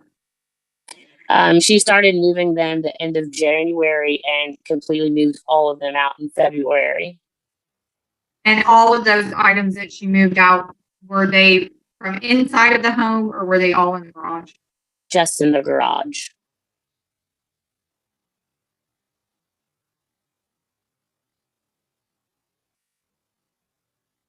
How is Elijah doing now? Elijah is doing great. He's in school. He's thriving. Very respectful. Signed up for sports. He's doing great. And what do you do for employment now? I'm a registered nurse. And do you own your home? I'm renting. Did you own your home when you lived in Austin? Yes. And do you provide for all of the financial needs for both of your children? Yes. As a witness. This man. Thank you.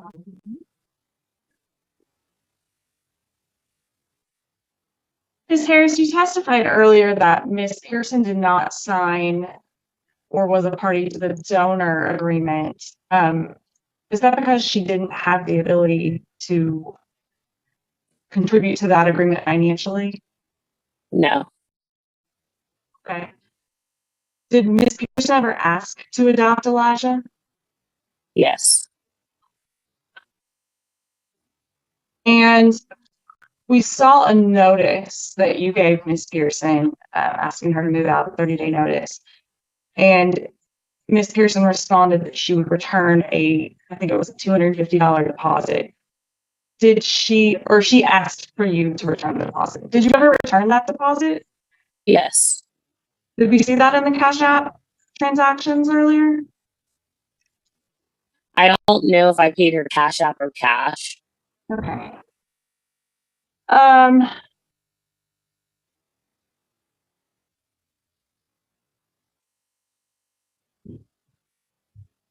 You testified earlier that when Miss Pearson moved out, as you assert, that she would sometimes take Elijah to her mother's house.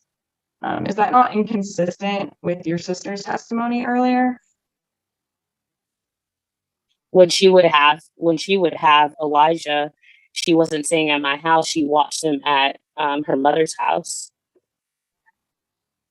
And so you testified that Miss Pearson still had Elijah at least 3 or 4 days a week, correct? Yes. And okay.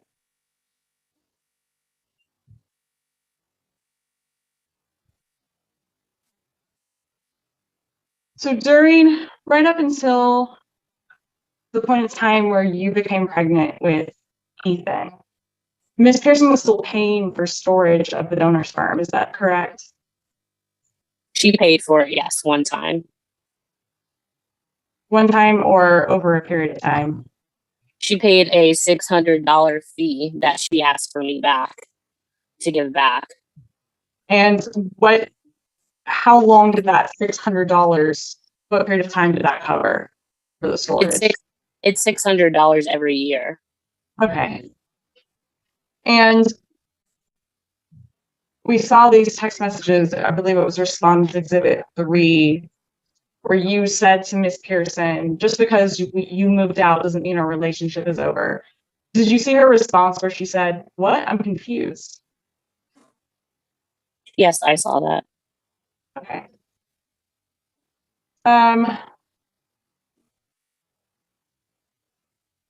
And you heard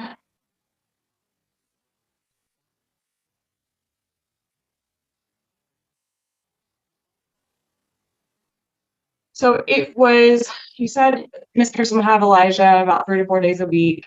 And how many days a week were you working during that period of time? Between May 2021 and February, Yes. 4. 4 days a week. Okay. And so is it fair to say that Miss Pearson had possession of Elijah generally most days that you were working? It really depended if we were getting along. Okay. And so we saw this series of text messages. How often would you and Miss Pearson speak on the phone as opposed to texting each other? I mean, I don't recall. I mean, I really couldn't talk on the phone while I'm working. But you did speak on the phone in addition to text messages, correct? Yes. And so it's correct to say that that text message thread isn't an accurate portrayal of the full conversations that you had with Miss Pearson. It's an accurate conversation. But there were pieces missing because we can't see the conversations that happened over the phone, right? Well, if I was texting her, it was because I wasn't able to communicate on the phone. I would object to non-responsive. Do you, in between May of 2021 and spring of 2022, did you own a printer at your residence? No. Okay, so that text message that we saw earlier, where Miss Stewart implied that Miss Pearson was asking you to print something out, she had sent that to you while you were at work, or? Yes. Okay. So it's possible Miss Pearson could have been at your home when she sent that text message still. No. It's not possible that she was there at all. She moved out. But you've also testified that she did spend some time there at your home. I'll move on. So you took a trip to Maryland February 11th of 2022, is that right? Correct. With Elijah? Yes. And who drove you to the airport? Yvette dropped us off. Whose vehicle did she drive? Mine. Okay. So she was staying at the home at the time and decided to drop you off using your vehicle? No. Okay. We heard testimony regarding an exchange that took place on the side of the road. It was you that had parked on the side of the road, correct? No. She pulled in on side of the road in front of me. Non-responsive. Overruled. When is the last time that you spoke to Miss Pearson?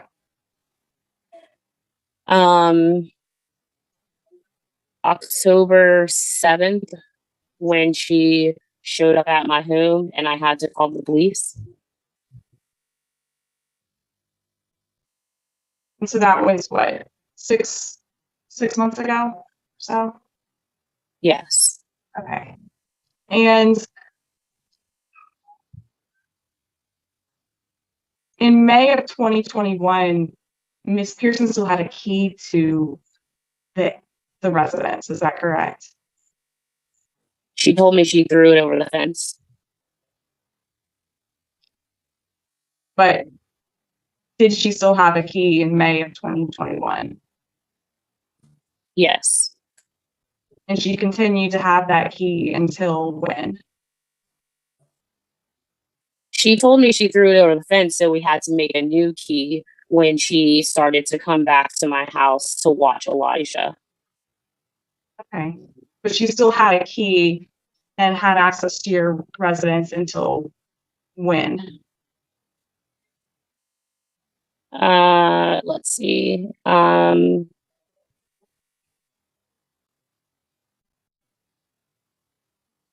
Well, I gave her a new key when she started to watch him back at our home, my house, when Virgil did that disrespectfulness thing in November. So at any point during May of 2021 through February of 2022, did you restrict Miss Pearson from having access to certain rooms in the home? In May. Not before she moved out. But after she moved out, did you ever like lock off certain rooms or tell her she wasn't allowed in certain rooms of the home? When she came back to watch Elijah at my house in November, no, I didn't, because Elijah roamed around the house. Okay. But you didn't, she had been present at your house prior to November, is that correct? Yes. And during those times, you didn't restrict her access to any rooms in the home? No, because we were still trying to work things out. Like I said, it was on again, off again.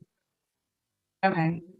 You testified that you had some concerns about Miss Pearson having possession of Elijah, but you didn't have those concerns regarding safety at all up until at least May of 2021, correct?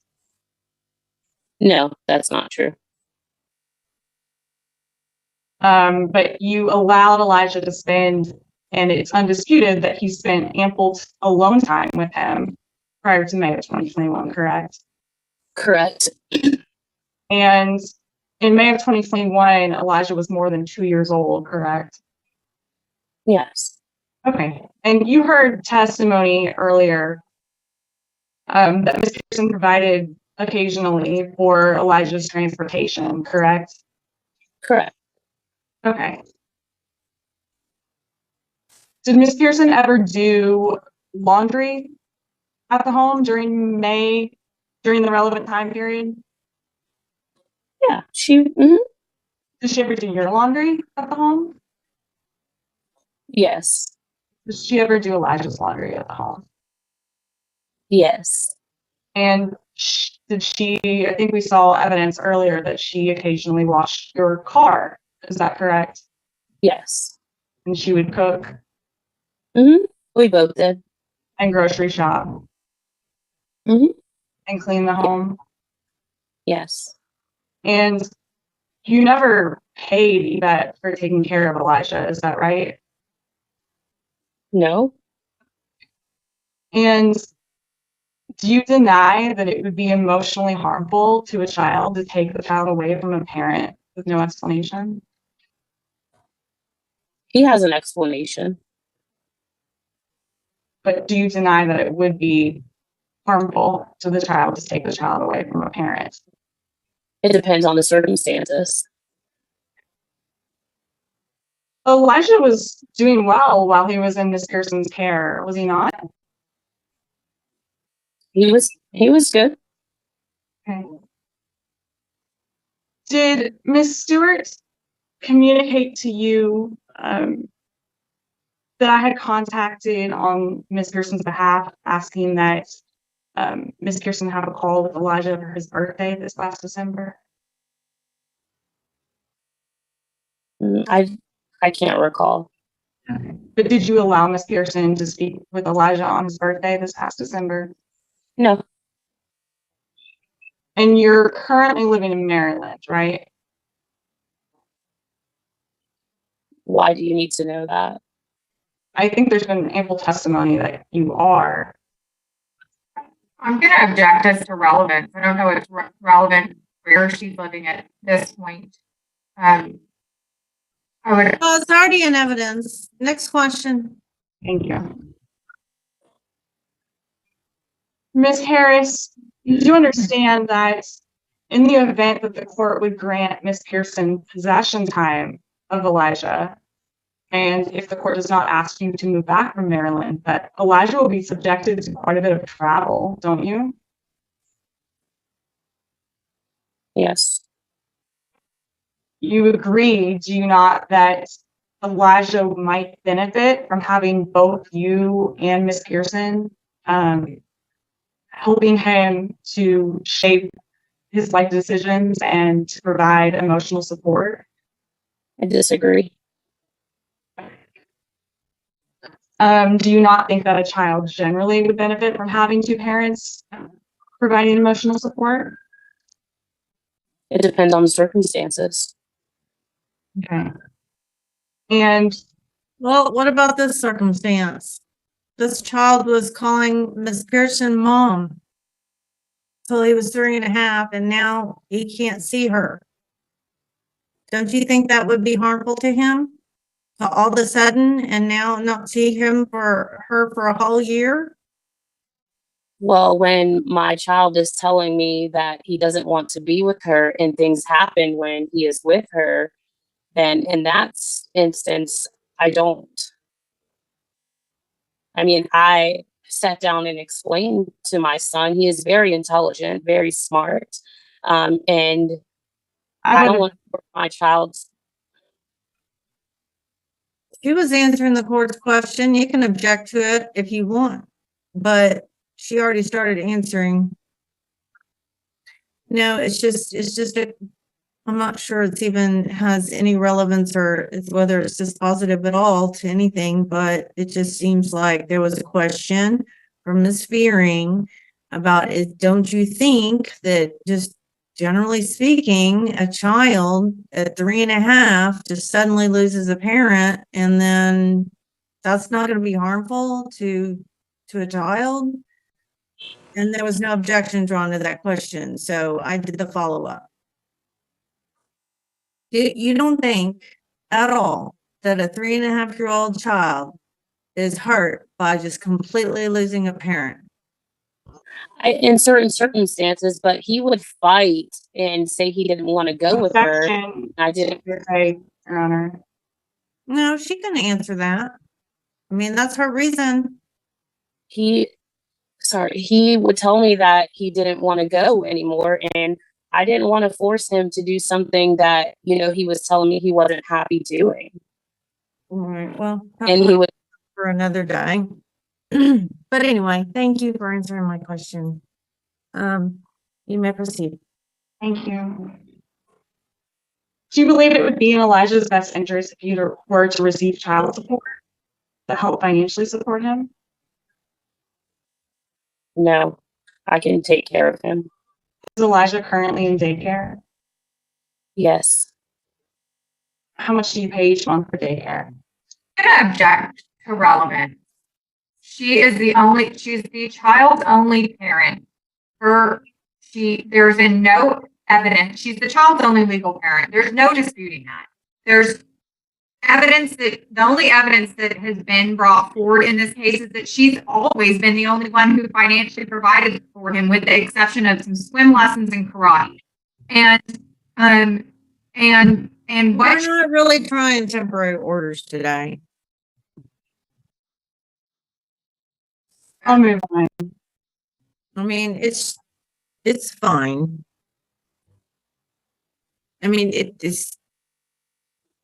You can ask your next question.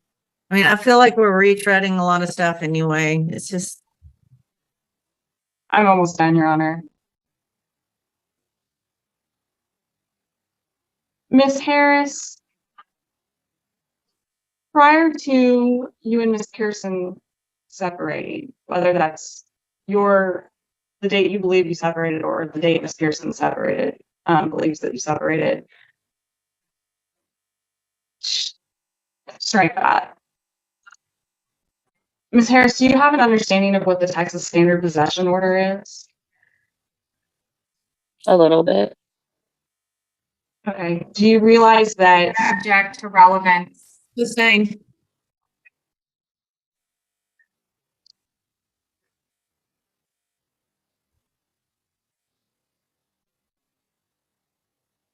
Ms. Pearson was involved in the gender reveal for Ethan, is that correct? Yeah, she was there. And you don't deny that Elijah called Miss Pearson mama, correct? Correct.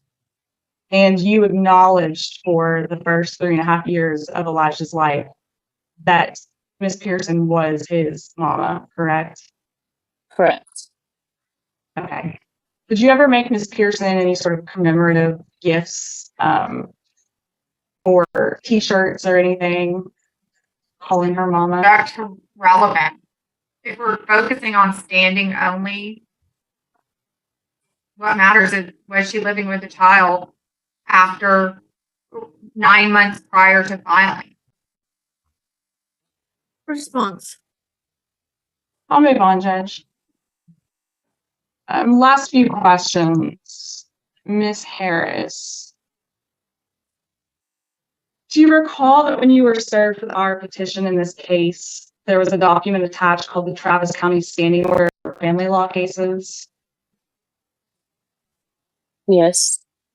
And are you aware that there's a provision within those orders ordering you not to hide the child from another party? I didn't hide him. I'm not asking whether or not you did. I'm just asking if you were aware of the provision within the order. Yes.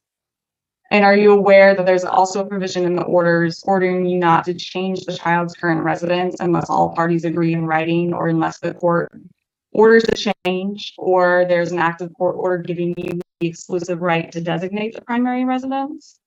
I object to relevance. And if the path we're going down is that my client moved after the case was dismissed by Judge De Liotta, there's no violation of the standing order, because the standing order doesn't apply. Response. I don't believe I need an answer to that question, Your Honor. So that's my final question. Ms. Stewart. I just have a few follow-up questions based on the court's questions of you, Ms. Harris.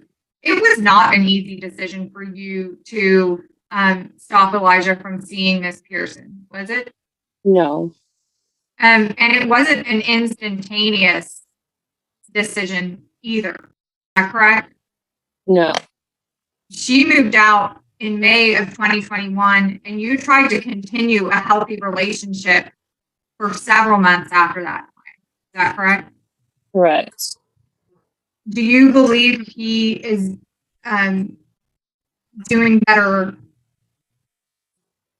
now than he was when he was seeing Miss Pearson? I do. If Miss Pearson got into a healthy position, and you believe that she could be healthy for Elijah, would you allow him to see her? I think it would be up to Elijah's position on that.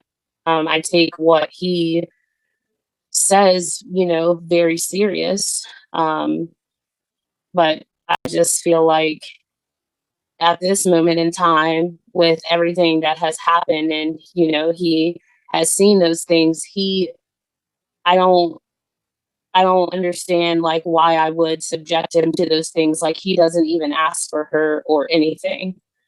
And you didn't discontinue Elijah from seeing Miss MacArthur, who is the woman who helped raise Miss Pearson, correct? No, I did not.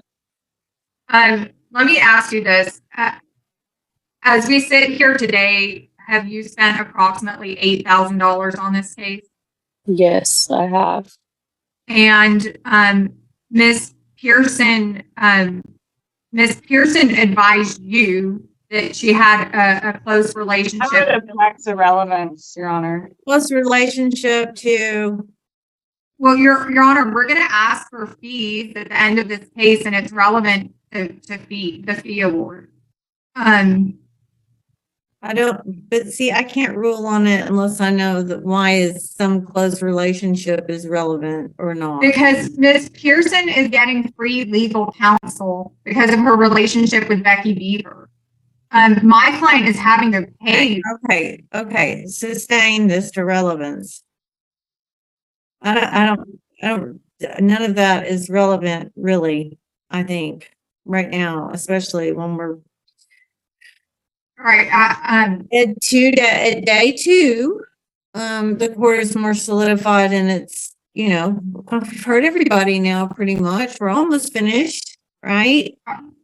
You may proceed with your next question. I have one more question for you, Ms. Harris, and that is it. After May of 2021, did Ms. Pearson move back into your home with you and Elijah? No, ma'am. I have nothing further, Your Honor. Just one question, Your Honor. Ms. Harris, you didn't break up with Ms. Pearson because of anything that had to do with Elijah, correct? No. Okay.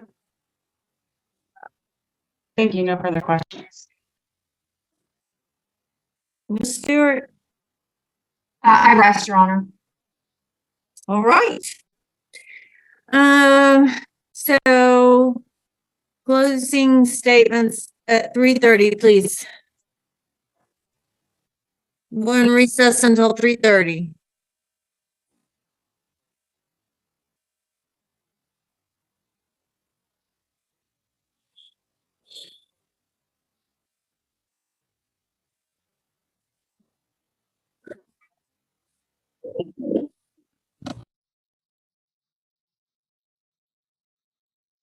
Ms. Pearson's testimony on where she resided during the relevant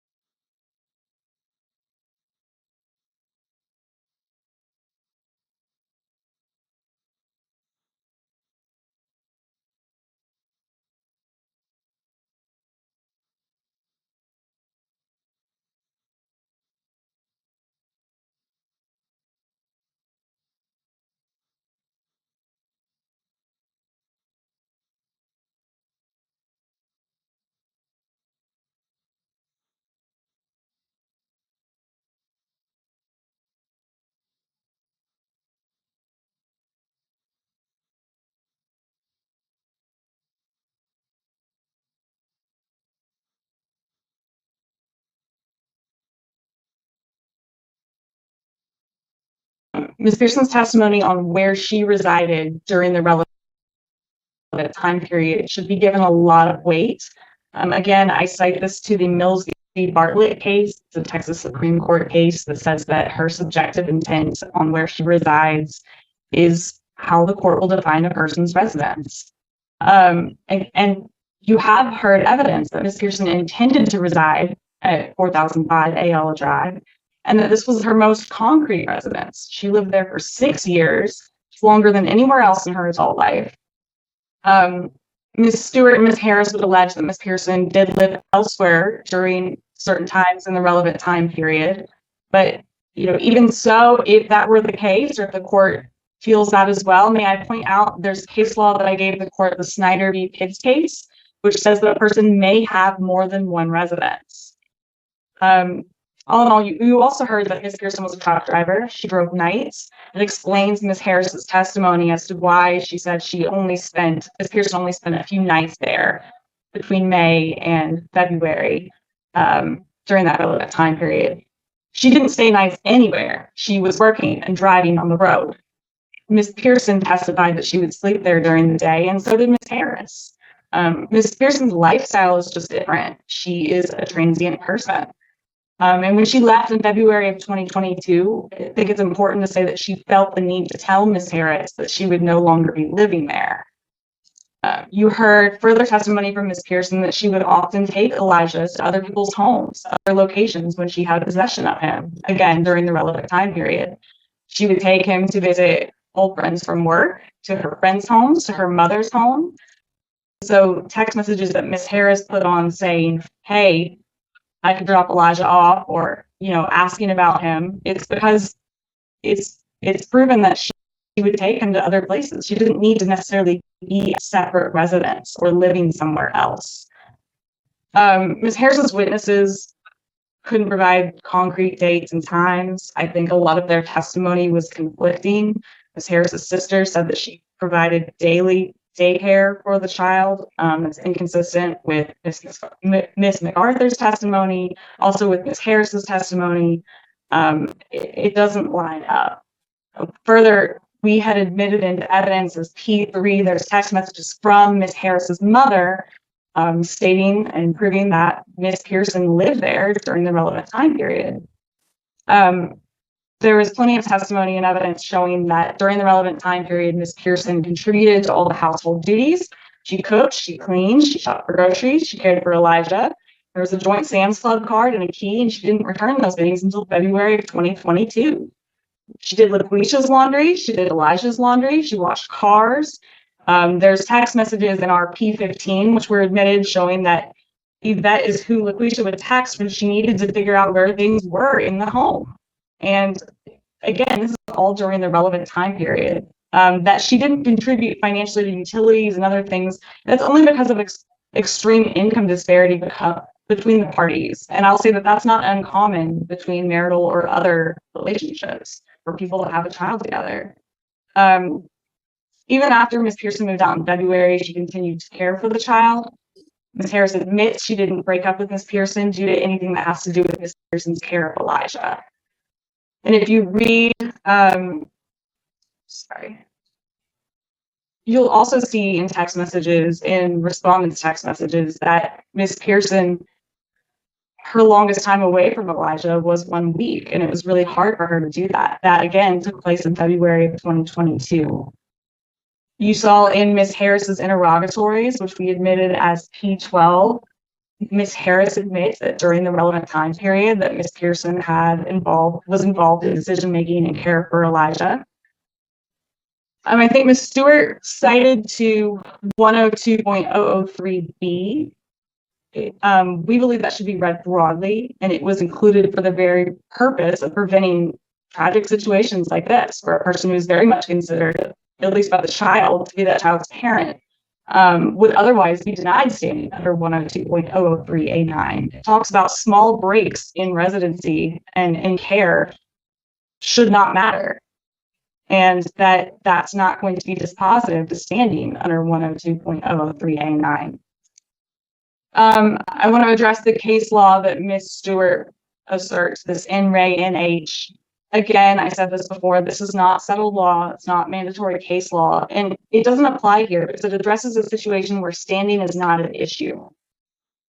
Ms. Stewart confuses the issue, saying that the only relevant time period in the suit is May 2021, February 2022, but then also says in order to establish temporary orders, we need to put on evidence for the current time period. And she also testified that after the magic date had come and gone, they were still on and off, and there was stuff at her house, and she did free babysitting. Who does that? Yes, Your Honor. So, but would that be dispositive? Would that be facts in your favor, those facts? As to standing? Yes. I'm not deciding anything else today. Okay. Yes, I mean, if she's Miss Pearson believing that she lives in the home and she's providing care for the child and caring for the home, I mean, I wouldn't wash someone else's cars or do their dishes or, do their laundry unless I believe that I lived in the residence myself. I do believe those facts help. Sorry to interrupt you. You may proceed. So again, that the NRA NH case, it's a case where standing is not an issue. So I don't believe that it's applicable today. Further, again, it's not settled law or mandatory case law. None of the testimony that Elijah is doing fine now is from experts. It's all opinions of people. There's ample testimony to show that Elijah was doing great during the time that my client had care for him. He seemed happy and healthy in Miss Pearson's care. And, I'll just leave on the point that this is not some random ex-girlfriend coming in trying to take, possession of an ex's child. This is someone who was extensively involved in the child's creation. It was there in the hospital. She cut the umbilical cord. She gave the child the last name, and Miss Harris agreed to it. And so overall, again, I would just ask that the court please look at the Mills v. Bartlett case. I think that we have established actual care, control, and possession of the child, and that the issue is conflicting testimony on whether or not Ms. Pearson lives at the home. And all that should matter is Ms. Pearson's interpretation that she lived there. And that's, again, the Mills v. Bartlett case. And what is this citation on that? Is which Court of Appeals is Mills versus Bartlett again? It's a Texas Supreme Court case. Oh, the Supreme Court. All right. But you distinguish that. It has nothing to do with standing, you say. No, the Mills v. Bartlett case is the case that shows how the court should interpret residence of events. And that case says residence is elastic, and it depends on the intent of the person to whose residence is being decided. I gave the citation. Well, if you get, I don't know anything about that notice to leave within 30 days, and she left, and she's living with somebody else, and they're with her mom, living here and there. And there's some evidence. That's why I'm worried about the legal standard kind of more than anything, because what is the legal standard? Is it preponderance of the evidence? Like, one party saying, I live there until this date, and the other party saying, no, she didn't, but we're on and off, and she did come into the home, and she was, in her belief, living there. Well, Judge, I think in this situation, there's no family law case that I found that was on point. There's lots of case law, family law case law that deals with where did the child live. But this is, of course, an issue of where did a party live? Where did the person trying to assert standing live? And I think the only place that we can go is to look at other relevant case law in order to figure that out. You have to compute that with that. And so that's the Mills v. Bartlett case. It's a Texas Supreme Court case. And then I also cited in my proposed disposition of issues, which is Exhibit P1. It's an evidence. I cited it's a State Farm insurance case, and it provides several other factors that are helpful. And that's a federal case. I think it's the Fifth Circuit. But that would just be, it dealt with. Yeah, I was just trying to provide other case law that might be helpful. Yeah, I don't think that would apply, but it seems like to me a residency of some civil case, not a family case, right? It wouldn't even be in federal court, right? Am I wrong? I think overall, the Mills v. Bartlett case is controlling case law. It's Texas Supreme Court. And if you read that case, I think you'll find that there's no other way to rule other than that my client was living there at the time. And therefore that she does have standing. Right, Ms. Stewart. Your Honor, I normally try to keep things brief, but I think that it's very important that the court understand all of the law and the facts that are relevant in this case. Number one, the Mills v. Bartlett case is a 1964 case regarding residency for the purpose of establishing residence to qualify in an election. This case is about standing under the Texas Family Code, specifically 102.0039. And it says that Ms. Pearson has to show that she has actual care, custody, and control. And under Section B, it says in computing the required time under Section 9, the court shall consider the child's principal residence, not Ms. Pearson's subjective residence, not her transient residence, the child's principal residence during the relevant time period. It is based on the facts of this case, the witness testimony, it's undisputed by all of the witnesses that this child's principal residence was with my client. So what is relevant now is what did Ms. Pearson live there for a period of 6 months, ending not sooner than 90 days prior to her filing. And her filing was in April. The court needs to consider Ms. Pearson's credibility. The reality in this case is she submitted briefs to this court that are on the record stating that she moved out in May and that she moved back in around the end of June, July.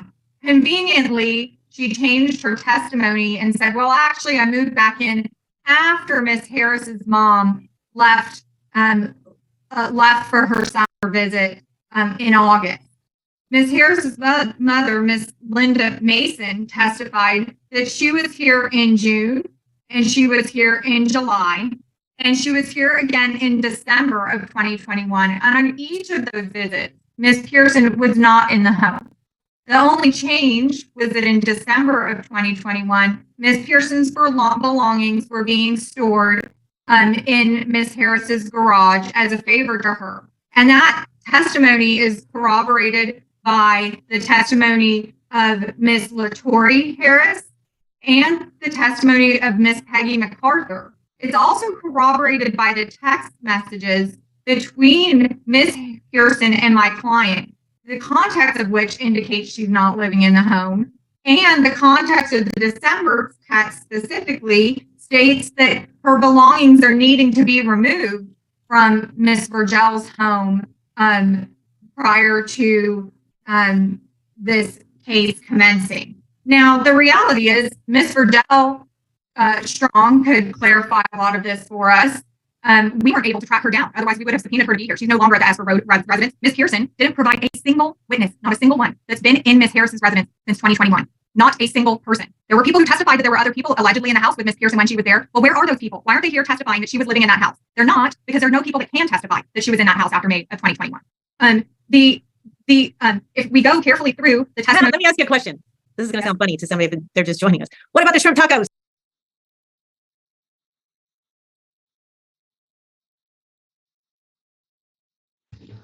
I didn't realize I had fast forwarded it. I thought she was already back to slow talk, but we gotta re-rack that. I'm sorry, guys. This is the shrimp tacos moment. Oh my gosh, this judge is crazy. What is she doing?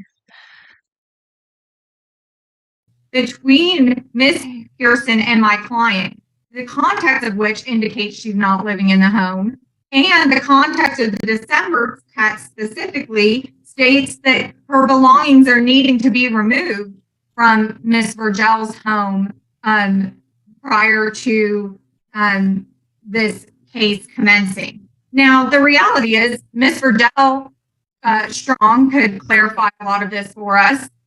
We weren't able to track her down. Otherwise, we would have subpoenaed her to be here. She's no longer at the Asper Road residence. Ms. Pearson didn't provide a single witness, not a single one, that's been in Ms. Harris's residence since 2021.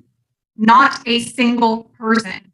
There were people who testified that there were other people allegedly in the house with Ms. Pearson when she was there. Well, where are those people? Why aren't they here testifying that she was living in that house? They're not, because there are no people that can testify that she was in that house after May of 2021. If we go carefully through the testimony. Let me ask you a question. This is going to sound funny to somebody if they're just joining us. What about the shrimp tacos? The shrimp tacos could have been made anywhere.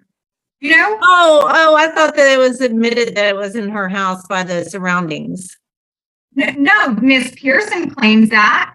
All it is pictures of shrimp tacos. My client, though, does not dispute that Miss Pearson came over to the house. That doesn't mean that she's sharing a residence with the child. And the other major thing that should not be lost on the court here is my client got pregnant with Elijah's full sibling during the period of time that Miss Pearson claims they were in this relationship and living together. We don't see a single shred of evidence that she participated in the conception of Ethan, in the joys of the pregnancy, of a pregnancy. Why is that relevant if she's okay? Because I think it goes, Your Honor, to the fact that she wasn't really living there. If she was living there and they were together as she's testified, then we would see photographs of them together. We would see the sonogram photos because they're having a second child for 5 months. Well, But Ms. Pearson testified that even though they were still living together and still a couple, that it was difficult. Then Ms. Harris agreed, and there was a bumpy road. And I could understand, not wanting to get, go further down the children route with somebody that I didn't feel like I might not marry. Right? I mean, that's a kind of a common thing, maybe not. You would think that she would have. I mean, it's our argument that you would think she would have some evidence that she participated in that if she was living in the home while that was occurring. We have what the only evidence she presented was the swim instructor that's never been to the home and only saw Elijah 30 minutes a week. And that ended in 2021. She'd never even heard of the second child. Miss Tasha Deckard, who says the common theme is all these people believe they know something based on what they've seen on social media, which is a sad testament to our society in general. Because trust me, you're not taking a peek into anyone's house by viewing what's going on social media. But Miss Deckard says she knew her well, that they grew up together. She didn't meet Elijah until he was 10 months old. And Miss Deckard testified that she actually helped Miss Pearson move some stuff back into my client's home in February of 2022, which is inconsistent with the fact that she had been living there all this time. I don't know. She's got over 100 pairs of shoes. I have like 20, and some are 20 years old. I don't know. I'm just not a shoe person. Miss Deckard also couldn't remember where the move was from, but did testify that they only FaceTimed about 20 or 30 times. Miss Johori Love Jackson, Miss Pearson's sister, testified that she'd only seen them every couple of years and that she stayed in Florida. But what was very telling was her sister's testimony that she believed that she'd moved out around the end of 2021, which conflicts with what Miss Pearson said, and that their relationship had gotten rocky. She also says that the last time she spoke to Elijah was in 2021. And so I don't know that she really provides much relevant testimony. Mr. Pinellas, who apparently is supportive, according to Ms. Spearing, of the fact that Ms. Pearson brought the child to visit people at work. He testified that she stopped working for him before COVID in 2020. So even if that did happen, it's not part of the relevant time period that the court needs to consider here. Well, it would be if it were, February 17th. I mean, she's saying she left February 18th, 2022. No, but if she is driving around with the child like a regular mother and stops by an old haunt or a place that she used to work, and so what? I mean, that Your Honor, any care, control, and custody, and it doesn't negate residence. Your Honor, the last time he saw the child when he was between 18 and 24 months old. That would have been December of 2020, before the relevant time period. Yeah, but I'm sorry. So I guess that's a good, and good that you reminded the court, but it seemed to me like he had testified about more recent. He didn't. He said he saw him. He said he saw him, but she stopped working for him before COVID, before 2020, and that he saw him one time again when he was between 18 and 24 months old, when he brought him to visit staff there. That was his testimony. I noted it and highlighted it because I thought, how is this relevant? Because the relevant time period, this child would have been older. Miss Rivas testified that the last time she saw Yvette with Elijah was 2 years ago. That in 2021, there's 2 to 3 times she may have FaceTimed Miss Pearson in the residence, but she's never been to the residence herself.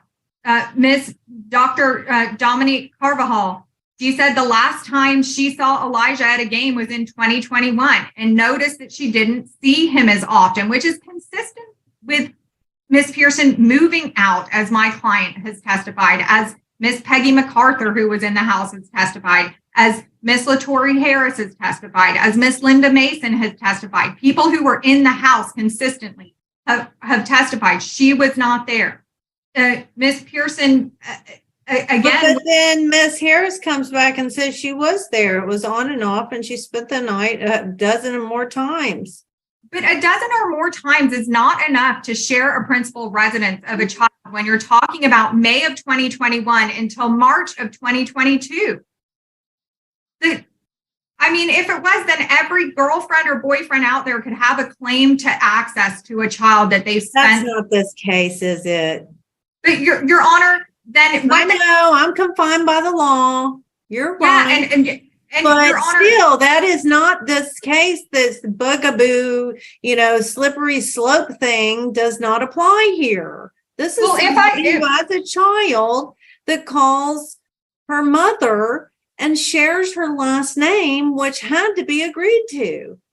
Your Honor, that it was agreed to when my client had an emergency C-section in the hospital. I get it, but still.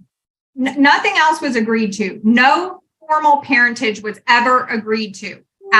Unsophisticated, not to be rude, Miss Pearson, but I don't know if I'd know to run out and get a gestational agreement to make sure. And besides, Ms. Harris testified they were on and off. So why would you think that anything would be, she would change her mind and all of a sudden say, well, you're nana boo-boo, you're 20 days later, whatever, with your petition. This is somebody that called a person called mom. Your Honor, that does not give her standing. I know. And even if she has standing, the court in NRA CJC, which is a Texas Supreme Court case, has said the government may not infringe on the fundamental right of parents to make child rearing decisions simply because a judge believes a better decision could be made. The court goes on to say that well, at least you admit that might be a better decision to keep somebody, abandonment issues. We don't know. I'm a lay person on that. You're probably a lay person unless you have a PhD and you testify in these kind of cases. I think it's pretty common knowledge that parental abandonment at 3.5 is bad. It's never good, right?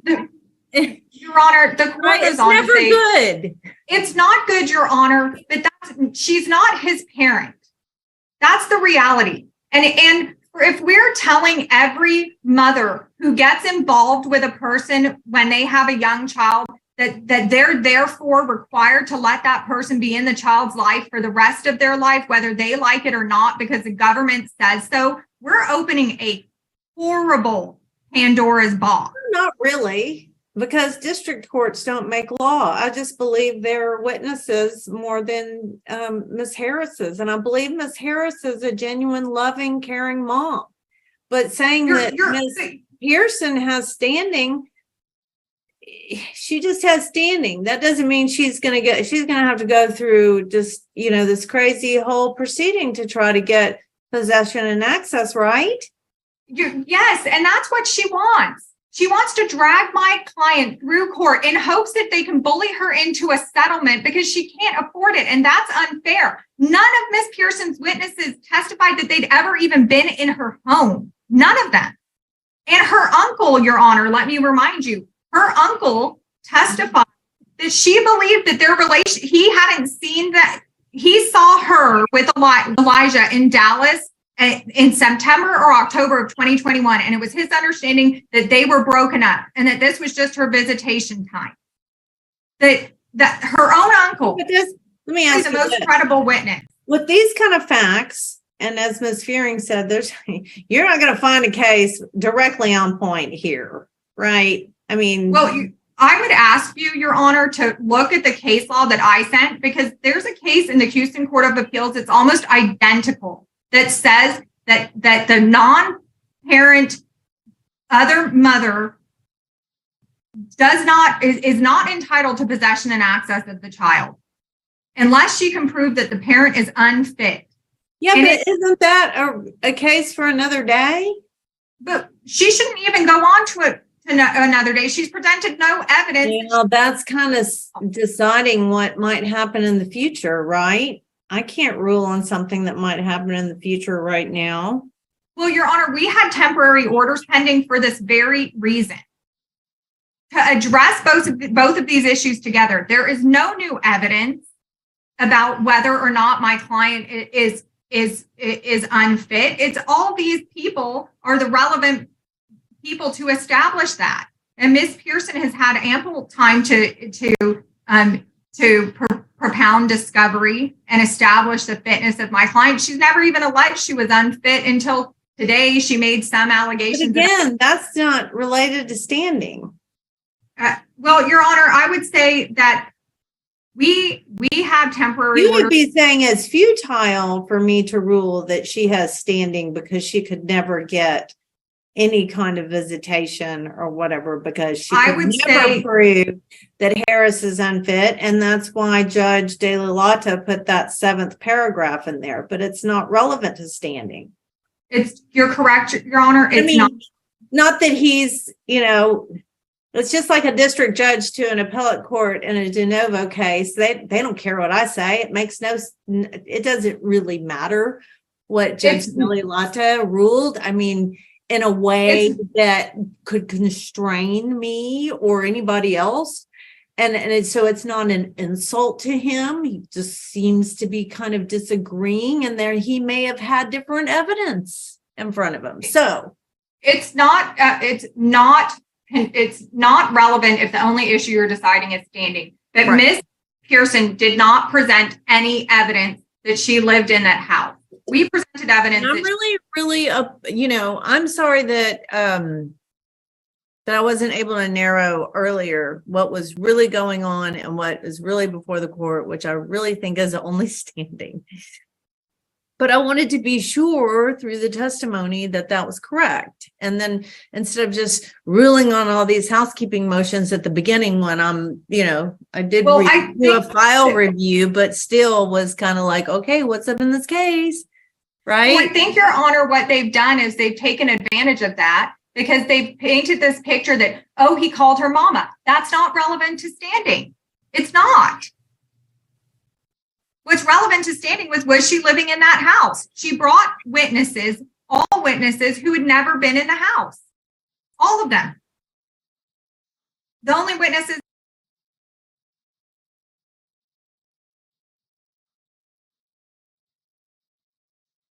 that had were her sister, who hadn't been in since 2021, and her uncle, who'd been in before the relevant time period as well. None of them had been in the house. Okay.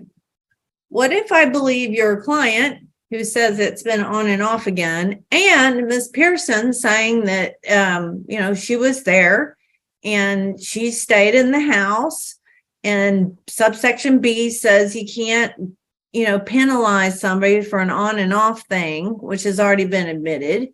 So what does the court do? It's for short periods of time. The short breaks in time are not to be penalized. But when you move out in May of 2021, and in fact, the case law says, Your Honor, the case law is very specific and says that you cannot establish standing if you're living outside of the house, but you have significant periods of possession, access, and control of the child.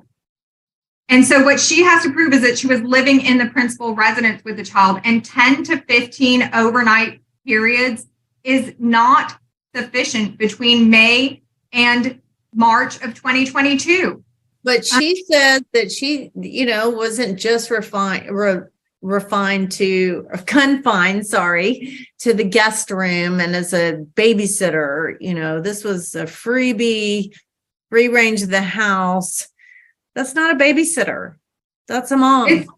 It's not a babysitter, Your Honor, but it's the equivalent of a girlfriend or a boyfriend. And what we're saying in this case is you as a parent don't matter.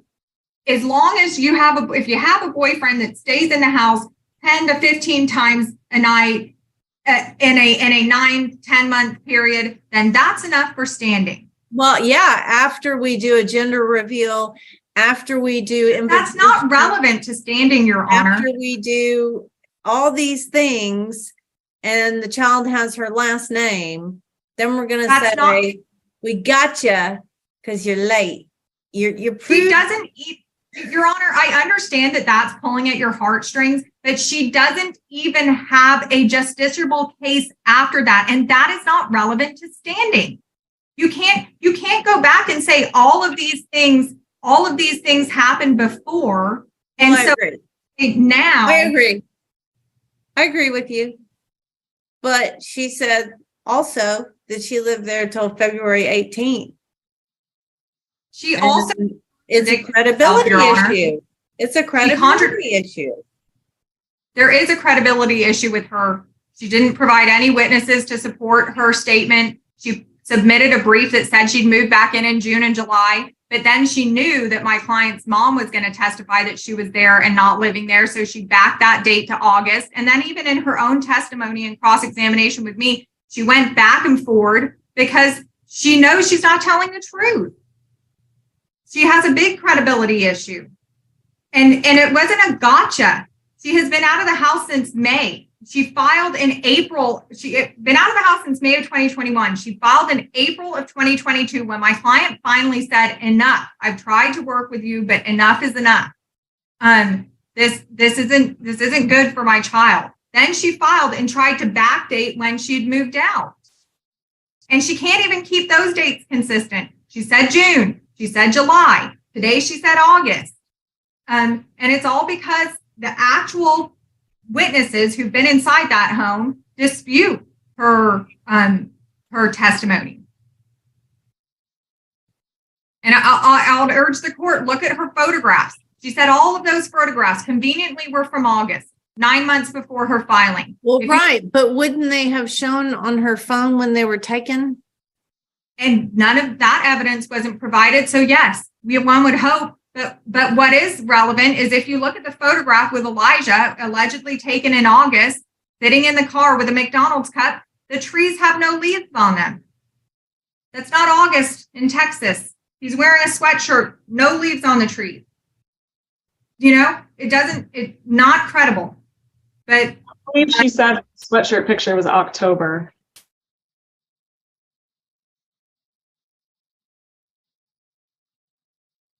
I mean, this is a really hard case. We weren't in it 5 minutes yesterday, and I was like, oh, heck, send me back to General Lit. I would urge motions to compel. I would urge the court to read the case law because the case law that opposing counsel is citing is not relevant. The case that This is what I want y'all to do. The court is going to take it under advisement. And I want not Miss Stewart and Miss Fearing to, in an email, send the case law in PDF form so I don't have to toggle through every single page on, whatever other application that we have here that sometimes requires me to do that. And your motions and responses in PDF and send it to Miss Allie Latham with the regular Travis County naming convention. And I can give that to you if you like. Her name is on the screen. It's Allie, A-L. Well, they just continued on to discuss sending the case law and briefs to the judge. I already have a request to find a copy of the judgment once it's issued. It won't be a video, it'll be a written judgment, but I'll read it out loud if I can get my hands on it to give you guys an update on this court case. It's obviously very interesting. The judge was a whole sideshow herself, but I would love to hear what you guys think down below in the comments. Please like the video, subscribe if you're not already subscribed. I've got lots more good content coming and long cases, short cases, all those in between. Anyways, thank you guys so much for coming to my kitchen and watching court with me. I hope you have a wonderful day, and I will talk to you next time. Thanks. Bye.